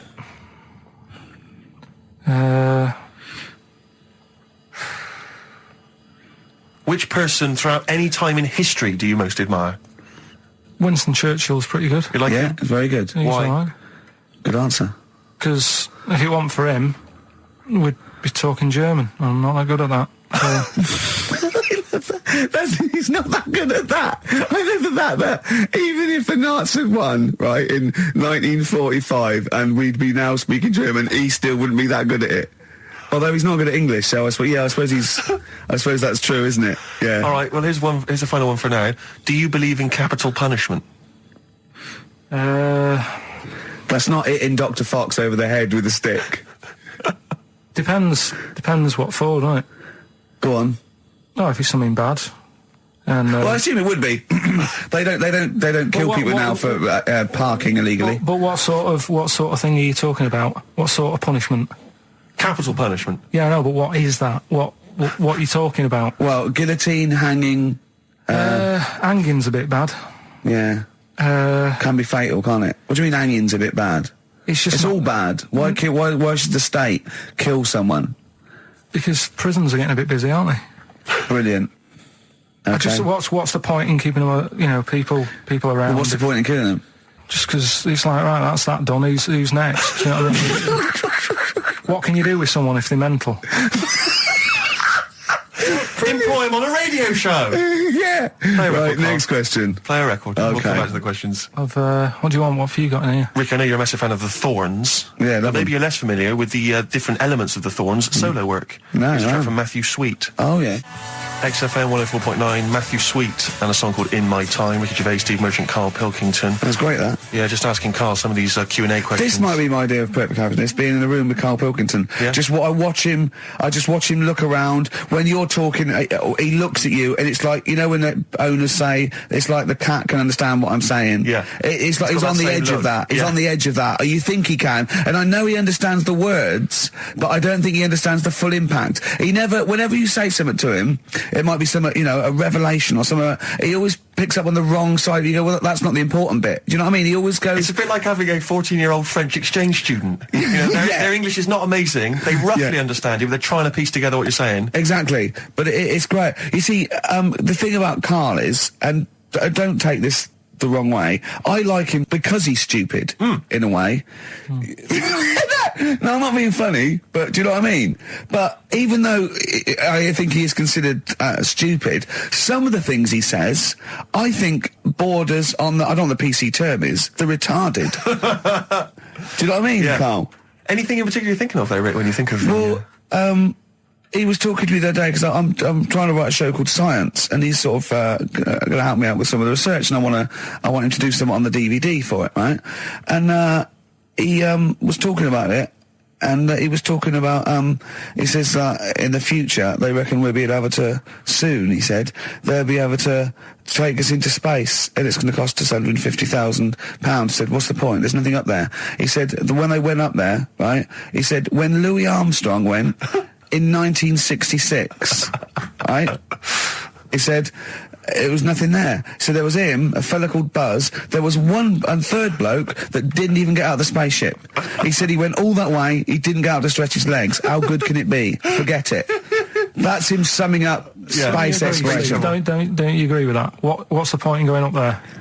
Because are we talking about the finger in the arse again here, or space? Oh, what is the point in going? Because you're expanding, you know, human endeavour, aren't you? And the human understanding of the world and the universe. It's like, what else are we going to do as a civilization, as a people, if we're not constantly searching and, you know, and reaching out into the far distance? But there's nothing there. Then. I know some people you grew up with that haven't left their street, but that's not everyone. But what is it? What do you mean there's nothing there? What has got to be there for it to be a worthwhile? Like, just something.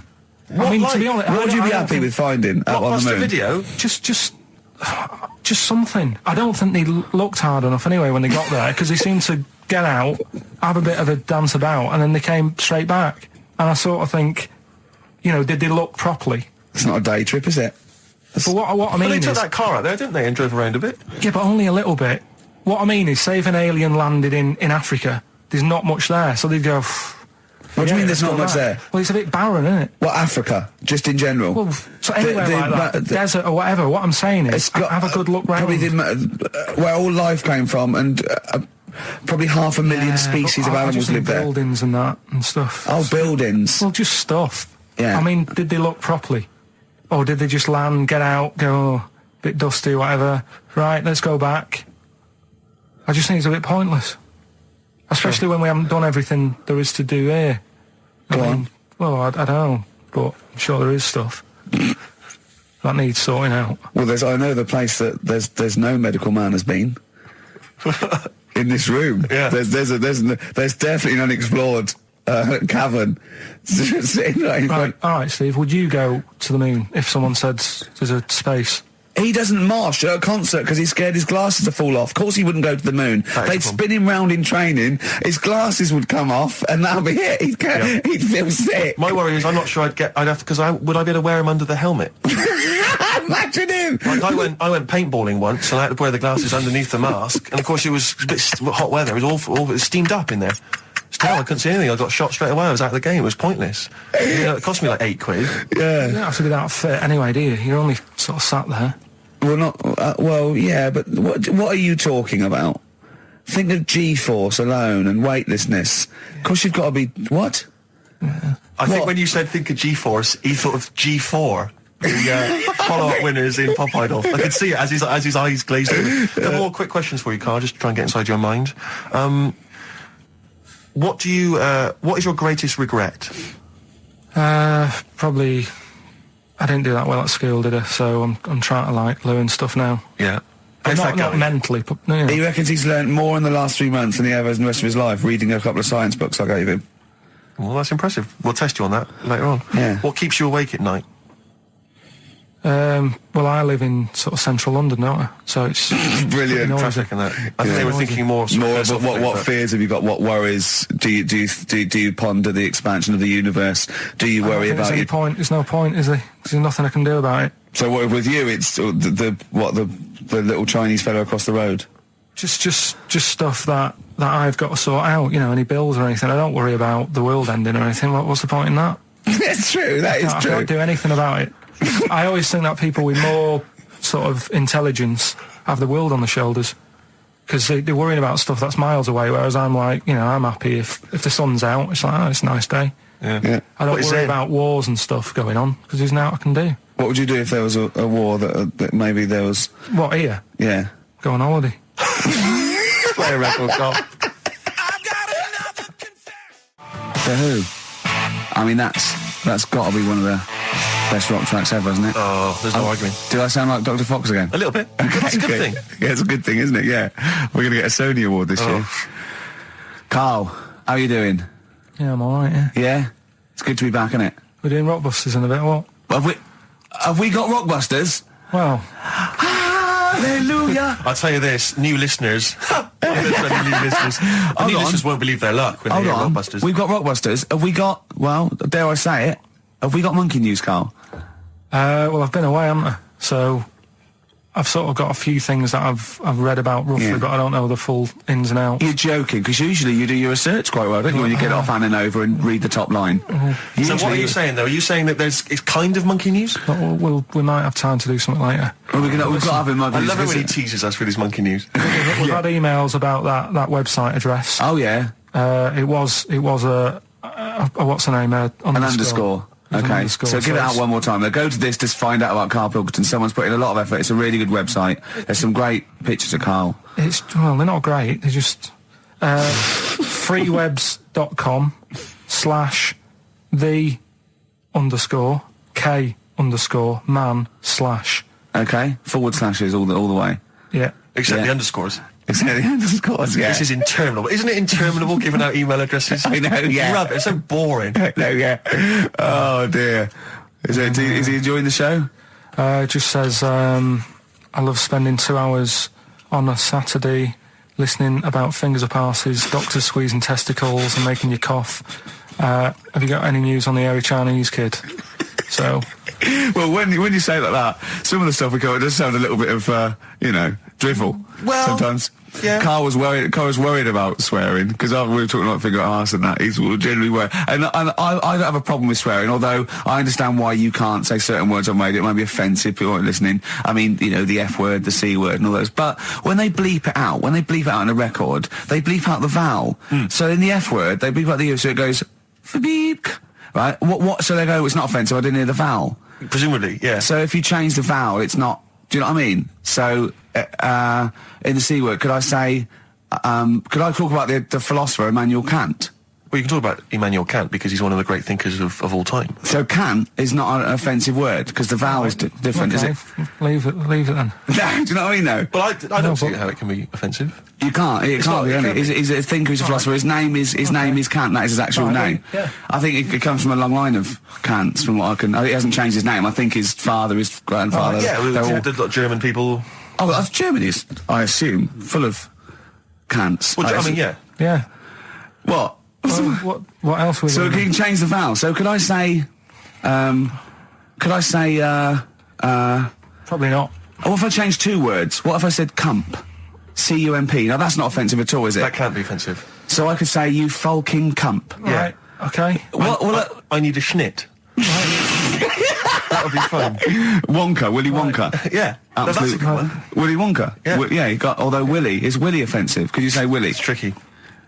Willy Wonka and his fucking cumps. Yeah. That'll be fine. That'll be absolutely fine. Is that alright then, Carl? Any other questions or anything, Steve? Well, it's not so much a question, but it's something that I think might be of interest to you, Carl. I was reading about this in the paper, and I know how fascinated you are by people of the Japanese persuasion.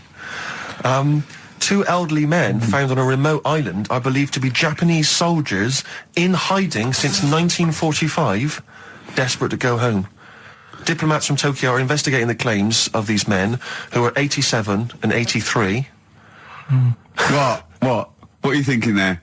Well, no, go on. I know what you're thinking. Go on. Say what you're thinking. I'll be that old, though. Why? Why? Say why. I don't want to. Just leave it. Carl's got a theory.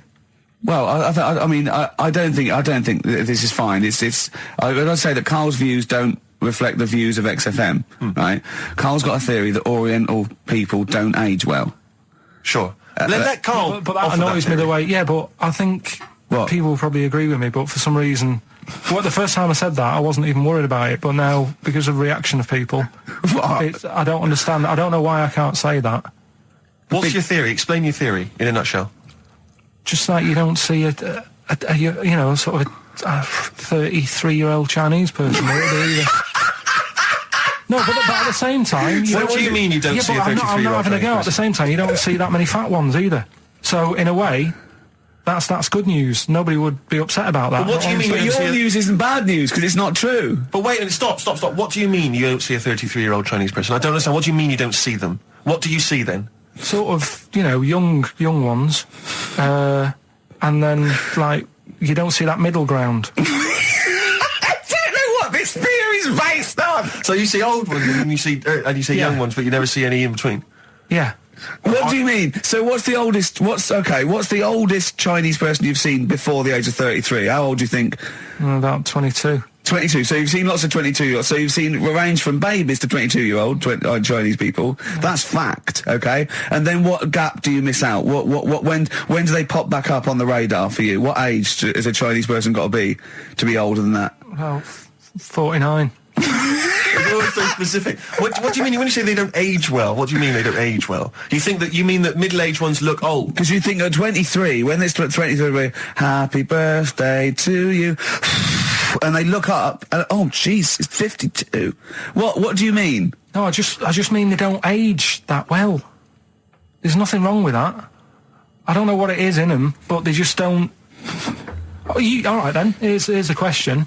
You tell me of a Chinese person on the telly who's about 32. Tell me of a Chinese person on the telly first. Give us the great gamut of Chinese talent currently on British TV, right? And I'll pick and choose. Go on then. Bruce Lee. How long has he been dead, Bruce Lee? 70s, wasn't it? And not really on the telly much, was he? Okay. What age was he when he died? 33, I think. Well, I would have never guessed that. Well, what do you think? How old do you think he was? Probably about 42. What, you know Burt Kwok? Yeah, he's old. Yeah. Do you remember the Pink Panther films? No. Okay. He wasn't that old in them, because it was 60s, 70s. But how old did he look, though? If he walked in and someone said, you never guess how old he is, what would you have said? Right then, there's my point then. I have to say, I've been listening to you two talk, and I like the idea that there's people who've been waiting 18 months for some of this. for the Kant discussion, the Orientals. Do you know what I think? I think Kant, as a philosopher, is very popular in Essex, because I hear him saying his name all the time whenever I go through. What? They're all shouting this and that. Kings of Leon on XFM. Gervais, Steve Merchant, Karl Pilkington. Karl, dead air. Talk. I'm just looking at it now. Yeah, but that's no good on radio. You can't just look at something. You got to talk. Is he even more backward than I remember? I don't know. It's just like someone's emailed in. Yeah, so you got to tell the listeners that. I'm telling them now. I'm doing it. Someone's emailed in from Tokyo saying that he's getting married in a few months. To a Japanese woman. She's 27. Just want to know how long I've got till she starts looking old. Well, how long do you reckon, according to your theory? About 27. Probably about 4 years. About 4 years and that. So...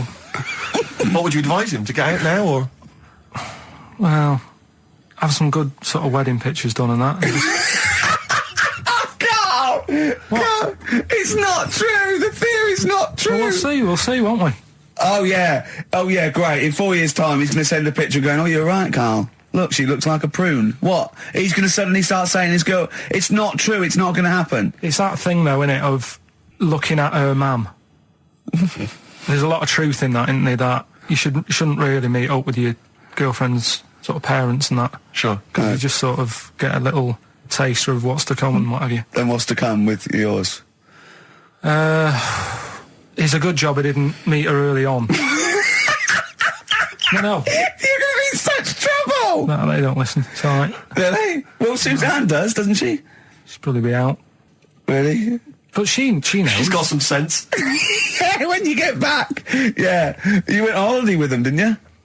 Yeah, we've been on since then, now, haven't we? I don't think so.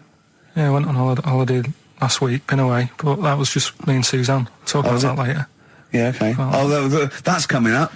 Plus, of course, Rockbusters, the return of Rockbusters. Let's start Rockbusters. Let's do Rockbusters. Let's get it rolling, because I have got some amazing prizes. I went to the Americas and I brought back gifts. Not your tobacco and your potatoes, but brilliant prizes. Now, quite seriously, these are not the usual tat. You will win some tat for Rockbusters, okay? We've got DVDs, CDs, things like that, right? But the winner of Rockbusters today will go through to a chance to win the prizes in week 6. We're only here for 6 weeks, by the way. This is our first of 6 shows. Thank God for that. Yeah.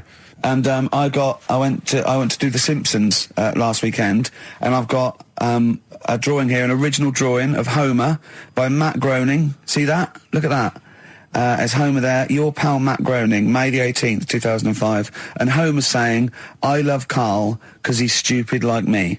And that's going to be framed, original drawing. That is worth, I think, a lot, but I've promised Matt Groening that it will not go on eBay. So please, I hope it goes to a fan. I've also got a rare Spinal Tap poster, met with Christopher Guest, and he signed that, Nigel Tufnell. Fans of Spinal Tap and The Simpsons, possibly the 2 greatest things ever, I think. Yeah. Also, my friend Rob, who did flannels with me, has drawn us 3 as Flanimals. There's Steve there, a little goglanker. There's me there, a little bloke dumplant, and little Karl Pilkington, Pink Floyd numbscrunt. And these are going to be framed. So some very nice prizes. And I got a little surprise for you. Obviously, I met Homer. Press that little button there. Listen to this. Hi, this is Homer Simpson. I like Carl and its perfectly round, bald head. If you put 3 holes in it, it looks just like my bowling ball. Fine. Actual proof that you've met the people themselves, that the prizes are bona fide and genuine. But don't enter this week's Rockbusters thinking you're going to win those prizes automatically. No. This week you just win the usual tat. What is the tat, Steve? Well, we'll talk about that shortly. Okay. But you go forward to the big showdown, the big final competition in week 6, where you get the chance to win those. One person wins prizes. All those beautiful so just everyone collectible prizes. Yeah, everyone. Yeah, the winners of each week go into the draw. What is Rockbusters, Carl? We've whet their appetite. I think play a record and maybe some wonderful adverts and then come back with Rockbusters. It's that kind of teasing that has made this a potential award-winning show. Bronze, I think, next year. Can we just swap that round, do ads and the song? Oh, whatever way suits you, mate. Go on. XFM 104.9, Magic Numbers, Ricky Gervais, Steve Merchant, Karl Pilkington.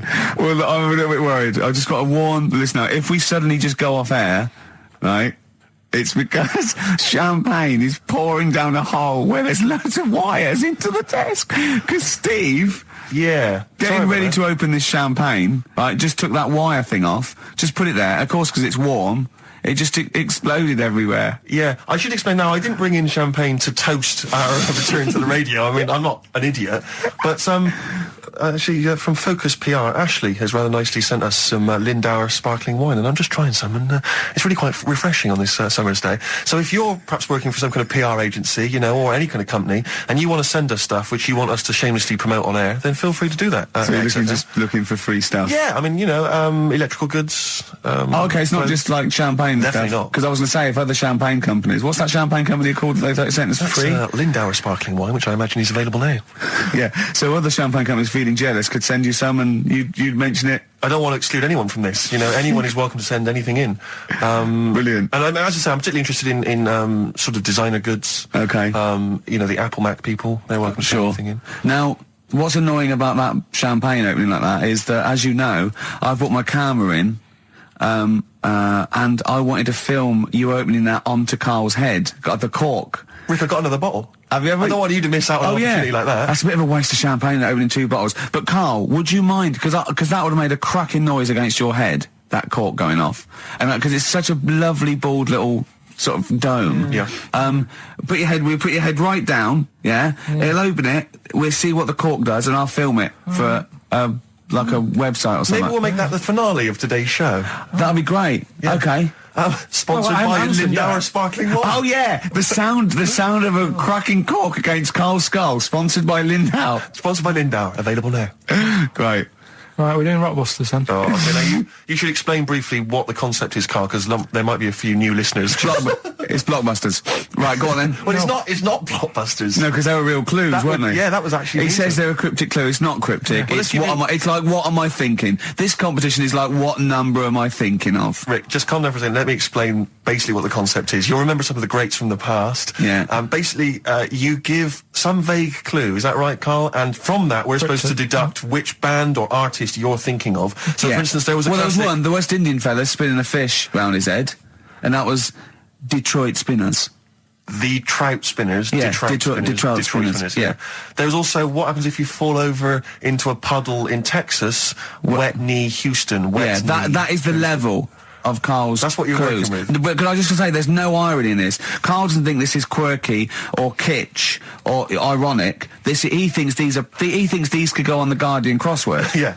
Right. Okay. This is the best stuff you can come up with. Yeah. Right. So there's three of them. Yeah. Right. I give you the cryptic clue and to help you along. Well, it is. Yeah, and I give you some initials of the band or the artist or whatever to help you along as well. Yeah. Three of them. This is on the text only. We don't want emails on this one. Just it's the one that gets the highest, or the first one to get 3. The first email with 3, or the first one that is the highest. So if no one gets the third one, which I wouldn't blame you for. So if there's like 30 people that get 2, it's the first email that comes in that we pick, and they win a handful of tat. Which would you like to go through? I'll search out the tat in a second. I'm not sure where it is. Yeah, good stuff. There's some DVDs and stuff there. It's not bad. Yeah, but it means you go forward to the grand final in 6 weeks' time when you're playing for all that amazing stuff Ricky's got. We've got the signed, genuine, exclusive drawing of Homer Simpson done by Matt Groening, featuring references to Carl. We've got the signed Spinal Tap poster. This is big stuff you can't get anywhere else. No, it's a rare American poster signed by. And it's such a shame that your only chance of winning it is with this inane quiz. Absolutely, it's not down to skill or anything.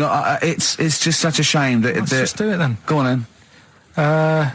Right, the first one. Go on. What you got to remember is it's a band or an artist that XFM play as well, right? Right then, so the first one. Oh yeah, because XFM play the Detroit Spinners and Whitney Houston all the time, don't they? All right, these 3. Okay. Give it away, but these are XFM bands. Okay. Yeah. Right. If you got like a ball. Oh Jesus. I know. You don't think about the cryptic clue is that every syllable counts. He says it different every time he says it. There'll be something different. Look, go on then. Right. So if you get a bulb, right? What? A bulb. A bulb. What's a bulb? What's a bulb? Like a light bulb. A light bulb. Oh, a light bulb. So you get a bulb. You get a bulb. Yeah. Go on. He's gone. Right, go on. So you get a bulb. Right. Oh, yeah, a bulb. Yeah. Have you got something in your throat? What are you doing? Are you eating a gobstopper? What are you doing? We'll play a song then. No, come on. Get the clue out, for goodness sake. So the cryptic clue is, so if you get a bulb, right? So that's the beginning. Okay, great. Right. If you get if you get a bulb, go on. And you look after it, right? You look after that bulb, and you teach it stuff. Jesus Christ! What you doing there? Do you know what I mean? This is extraordinary. This is extraordinary. Imagine that written down in the Telegraph. He's had 18 months to get this. But imagine it. That's not a clue. That's an essay. I don't know what it is. It's a conversation with yourself. He means a light bulb, a bulb like you plant in the garden. What kind of bulb does he mean? Yeah, it doesn't really matter. Oh, okay. Right, you get a bulb. Well, remember that it doesn't matter. Okay, it doesn't matter. It does, but I can't say too much. Right, so listen, let me just do it again. You get a bulb, right? Yeah. When it's young, you look after that bulb, you teach it stuff and what have you. What have you done there? What's gone on? Brilliant! And what are the initials of the band? R, right? R for rabbit, right? So what's the band there? Second one. Jesus.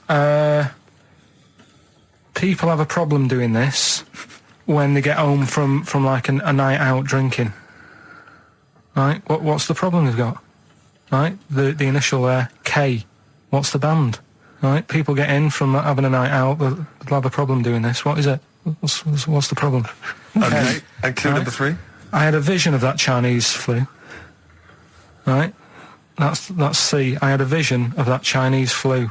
You had a vision of that Chinese flu, yeah, and that's the band letter C. C. Right, so 3 bands there, 3 cryptic clues. Not really. Text in 83 XFM. Just send the 3 band names. That'll do on it. Can they do a website as well? If they want, they can email in. Well, tell them what it is. Yeah, ricky.gervais@xfm.co.uk. Just send it in there. Give them again quickly then, Karl. Right then, so get a bulb when it's young and that. Look Brilliant, after it. different, totally different. Teach it stuff. Yeah. And all that. Okay.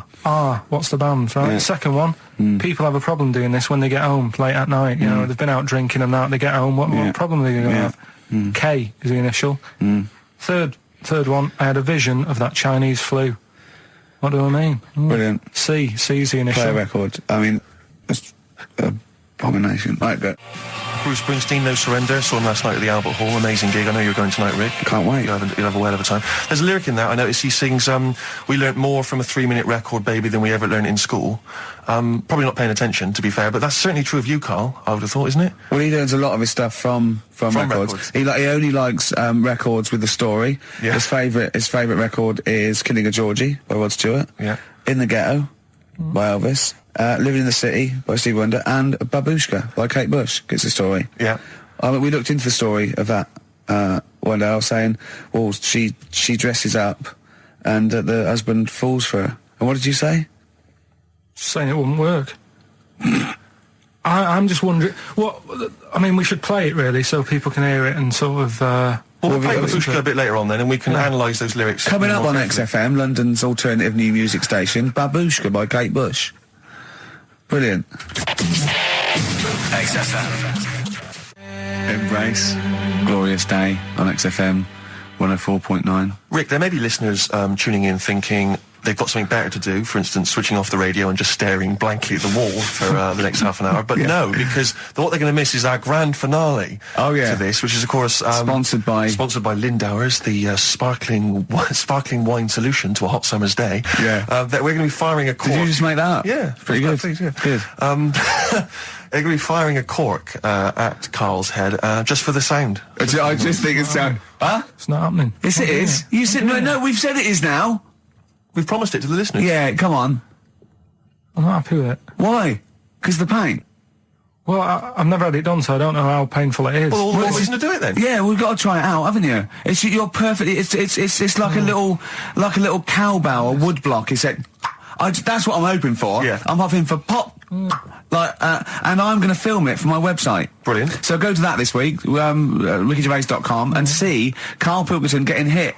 A high-powered cork coming out of Lindauer sparkling wine. Lindauer sparkling wine. And of course, if you want to send us anything in, and perhaps next week that you feel we could actually that'd be great. That's us to do. This is like interactive because a lot of people plan the show. Like Dr. Fox plans his show. We sort of come up, we riff on the. So that's a great idea. Send stuff in that we could harm Karl with. Yeah, we try to harm Karl. We do a jingle. Harm Karl. I've always wanted one of those George Foreman grills. I've always wanted one of them. I know, but that's too much, isn't it? What if we just pressed his head inside it? We'd have to put it on. Put it on. See. Just squeeze his head inside it. I've got to do that thing with a tea towel one day. You know that thing I did with a tea towel? You put a tea towel around his head, right, tie it. I put a wooden spoon in, and you only have to turn it like a couple of inches, and it kills you, doesn't it? Yeah, sure. It really is, yeah. So we'll be firing a cork at Karl's head. I'll be filming it for the website. So that's coming up about 10 to 3. Look forward to that. Yeah. Do you know what? I'm loving this. This is my. Just being in a room with him. I just can't. I want to squeeze his head all the time. I'll tell you, if you're a fan of imbeciles and idiots, you're missing out if you're not watching Celebrity Love Island. I watched about 30 seconds of it, and I hate them. Just desperate idiots and slappers. I actually angers me. I switched on Celebrity Love Island. The first thing I thought is, where's a tsunami when you need one? but seriously, there's a guy on there. There's a guy on there, Paul. I think his name's Paul Danan, ex of Hollyoaks, and he's an absolute joy because, like Karl, he's an absolute simpleton. Oh, really? And it's fantastic. And he was on one week, and he was talking about how he fancied Lady Isabella Harvey. Oh, yeah. And he said thing is, right, I really fancy her because, she don't like reading books, and I don't like reading books. They've got something in common. But I have the idea that he's attracted to someone for something they don't do. I know, yeah. I've never killed a kid. She's never killed a kid. What never get married. About sleep around? That would be a good thing to be attracted to someone for. Just honestly, and Big Brother's the same. Is it? Just a load of ropey old cats. Yeah, I know. Just like a horrible, cellulited, wobbly, rice-arsed, fat-titted tarts and idiots and show-offs. And they all disgust me for a different reason. I don't know which one to hate most and why. They all give me a couple of reasons to hate them. That's what the nomination should be. Yeah. You know, nominate who do you hate the most? Because absolutely. I thought I was going to switch on and find that actually, you know, people like Abby Titmus and Rebecca Lewis had been misrepresented by the press. Oh, what, the one that wanked off a pig in public? Oh yeah, go on. Yeah. Yeah. Did you say wonked off? I said wonked off a pog. Yeah. Wonked off a pog. Yeah. That's great, isn't it? But I mean, it's amazing, Rebecca. I mean, don't even get me started on Abby Titmus. Don't even get me. Don't. I like the idea of her parents perhaps going to, you know, some kind of, you know, someone's birthday or whatever, meeting some old friends who've been away, living in another country. Yeah. How's young Abby? Is she still a nurse saving lives? No, she gets her tits out for a living now. Aren't it funny? Yeah. Rebecca Lewis, by her own admission, I don't know if it's true, but she said she sleeps with a married man, then sold her story to papers, then wonked off a pog, right? That's a hell of a CV, isn't it? I'm looking forward to that. That is amazing. I bet her nan's very, very proud of her. Yeah. Oh, God, don't just forget it. Don't get me started. I'll be watching every night for the next 10 weeks. Yeah. You can't not. Is it?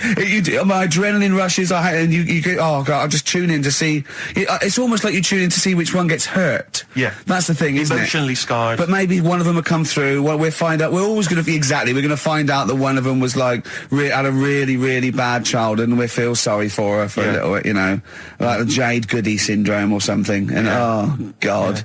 Then they released an exercise video. Oh, Karl, we got to get in on this. Oh, imagine Karl in Big Brother. That would be a joy. That would be amazing. But you turned on and you hated it, didn't you? Yeah, I gave it like 3 minutes and it's gone. There's always something better on though. You annoy me, like you watch it. You moan about it now, but you watch it. I know, yeah, I know. There's always something I really did not watch any of Celebrity Love, and that was just too awful. I think the celebrities are worse than general public, though, to me, because if they're so desperate, they want 9 little bites of the cherry, and it's embarrassing. It's embarrassing. Or at least these people, you know, they think that they're going to get out of their job they don't like, maybe, or, you know, it's sort of like, I give them their 15 minutes, but it's, oh, God. But there's always something, I mean, when we were out the other night, Steve, right, there's a programme on about a spider that's a foot long and eats chicken. No one's talking about it. I don't want to stop! What do you mean? What do you mean? No, well, I'm sorry. I had to stand up because I thought I was going to explode. What do you mean there's a spider that's a foot long and eats chicken? There was a programme on about it, how there's this spider in the jungle or something, but I missed it because it was out, but no one's talking about that in the papers. That, to me, that's a worry. Why? In case it nicks your Sunday roast.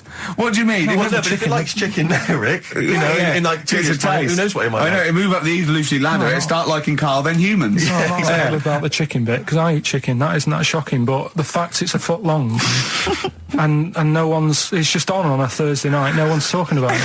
What do you expect, though? What do you expect from this? It's got its own PR. What do you want? What do you want this spider to be famous? Where is it? Where is it? It's in the jungle. It's not worrying anyone then, is it? It's not going to move. Well, why? It's not going to. though. What do you mean? What do you mean it's not going to move? Well, how's it going to get here? Is it going to get on a bus? There's waves and that. They come in bananas and all that. So don't worry about it. So I'm not. If you're going to be like that. Anyway, listen. We better line up Babushka. We better play that surely, because I know you need to analyse those lyrics. That's very important to you, I know. We've still got that cork hitting. Cork on their head's going to be great. We're going to put his little head down and really give it a firing. Sponsored by Lindauer Sparkling Wine. Refreshing. Jessie's Girl by Rick Springfield. The reason I played that is twofold. One, it's one of the prizes we're giving away. It's an album called Rock Gods, and that's with a Z, right, and an umlaut over the O. Yeah. And it's got Kiss, Judas Priest, Steve Hood, The Darkness. It really is good. It's all your classic rock tracks. The other reason I want to play it is because I like that song. It's a great little uptempo bubblegum pop song, rock, you know, great. But it's got one of the worst lyrics in it. he's worried about bringing up the fact that he loves his girlfriend's his mate's girlfriend, and he goes, "Should I bring it up?" He goes, I tell her that I love her, but the point may be moot." Just you don't use that in a rock song. The point may be moot. Well, I was listening to Christian O'Connell on the Breakfast Show when he had this bounty hunter thing running a couple of weeks back, and I don't know what happened, but anyway, he ended up with Bryan Adams in the studio doing a live session. Bryan, good-natured or whatever, but you can't help but feel with Bryan that he thinks that he's Bruce Springsteen, but there's something wrong. I mean, he's got the voice and the guitar, he can play and everything, but there was a lyric, and he played it completely earnestly, and it was a session, and the lyric was something, it was from his recent album, and the lyric was along the lines of, and I'm paraphrasing, but it was along the lines of, I'm sat in my hotel room, there's a knock at the door and I get kind of nervous. I'm hoping it's you, it's just room service. Which is extraordinary, but Christian came up with the best, they finished it, and obviously Christian was thinking, what did I say? And he came up with the best answer if you've had a session that you're not entirely convinced by. He just said quite simply, that sounded great. That's good. Which is amazing. Who are you complimenting there? The engineer. Yeah. You know what I mean? It's like the sound recordist. What does that mean? That's great. That sounded great. Yeah, good. We got some good mics. Yeah. Oh, Bryan Adams. Is it true he bought the pub next door to him and closed it down because they were noisy? I hope so. Yeah, that's what money's for. No, that is what money's for, isn't Absolutely it? Right. Waking up the neighbours. That was his album, wasn't it? That was right. I don't know if that was before or after that, whether it was related or not. Well, if you buy a house next to a pub, you know what you're going to get. Yeah. So move, rather than ruining the fun for everyone. It's more good advice from Karl Pilkington. Karl, while we're talking to you, we should give these answers to Rockbusters. It's the big quiz. And of course, the winner this week goes forward to play in the grand final in 6 weeks' time, where they get to win all those amazing gifts. We've a signed Homer drawn especially for Karl by Matt Groening, Nigel Tufnell signed rare poster. They're amazing. Should we give away a sort of maybe a original print behind the scenes of extras? We got some amazing pictures filming extras. I was thinking the other day, how how excited I am to be with Karl and let off corks on his head. Well, our editor, long-suffering editor Nigel, we'd worked with Ben Stiller, Kate Winslet, Sam Jackson, all these people for 8 weeks. It was amazing. But my highlight, I thought about it, and my highlight was dressing Nigel up, our editor, in a baby grow. Sure. It was, I planned it. We got the department, costume department hired it, and we dressed it, and it looked brilliant, didn't it? Yeah. And it's just... And that is BBC licence fee money going towards you dressing up your editor, because you didn't pay for it. The BBC paid for it, so that is how your money has been spent, people. But it's available on the DVD again. Exactly. Nothing's wasted. Which you have to buy for 15 quid. Sure. So, yeah, it's a win-win situation. It's the whole thing is one big reality game show, isn't it? Yeah. Oh. Anyway, the answers, give us the Go on, give us the clue. I haven't got an idea. Go on, give me the clue then again. Right, well, do you want to say who the winner is? Or no, let's hear the answers first. First clue was, if you get a bulb when it's young, you look after it and that, you teach it stuff. Yeah. What's going on there? Go on. The initial was R. Yeah. Right, that was razor light. All right? Razor light, you raise a light. Razor light, okay. Kind of works. Yeah, it didn't matter what sort of bulb it was then. It was very specific. Go on. People have a problem doing this when they get home from a night out drinking. Yeah. What's the problem they're having? They have a problem getting the key in. That's awful. Word. That doesn't count. Keen. And they got it right. It's keen. It's keen. It's one's awful. Awful. I had a vision of that Chinese flu. Yeah. The initial there was C. That was Caesars. Caesars. They managed to get that as well. I love the fact that even he knows they managed to get that as well. Did anyone get all three? Yeah, a few people. That's terrible. Okay, who was the first one? I don't know what it says about XFM and its listeners that people are getting these answers right. I know. Go on then. I mean, horrific. But anyway, we're going to give it, and he goes forward, as I say, for the big prizes in 6 weeks' time. It's Paul in Bookham. Well done, Bookham. But also he does get the complete series of Alias, League of Gentlemen, that Rock Gods album. So it's pretty good. But Open Water on DVD and a chance to win all those prizes. Brilliant. Yeah. Coming up next, a cork smacking a bald man on the bonds really hard. XFM. XFM 104.9 playing Green Day. The studio's falling apart. I know, his microphone broke. Mine broke. Rick, I don't know why Lindauer's, the sparkling wine, want to be associated with this shambles of a show. It is falling apart. This is awful, this studio. It's got to be fixed. Right now, Karl, come on here. It's the time where I'm going to let her cork off. Do you want to film this, Steve? For the website? That'll be available on the website next week, rickygervais.com. So see Karl getting hit. One bloke suggested we leave the metal cap on because it's get a better pitch, but we take the. He's straight. It's dead out. Let's get the camera ready. Get the camera ready. Ready? So if you just joined us, we are using some Lindauer's sparkling wine to basically, what can I say? Really, fire a cork at Karl's round head. Hang on a sec. Let me just put the headphones on. All right, film this then. Okay. He's in position. Look. Just firing up. Okay, Karl, come on there so we can see your head a little bit. We want to get the noise, the microphone there. Right, ready? Hold on. Good. So you're just doing it. Hold on. Now it's in position. What if it? Oh. Ready? Yeah. Oh God! Oh no!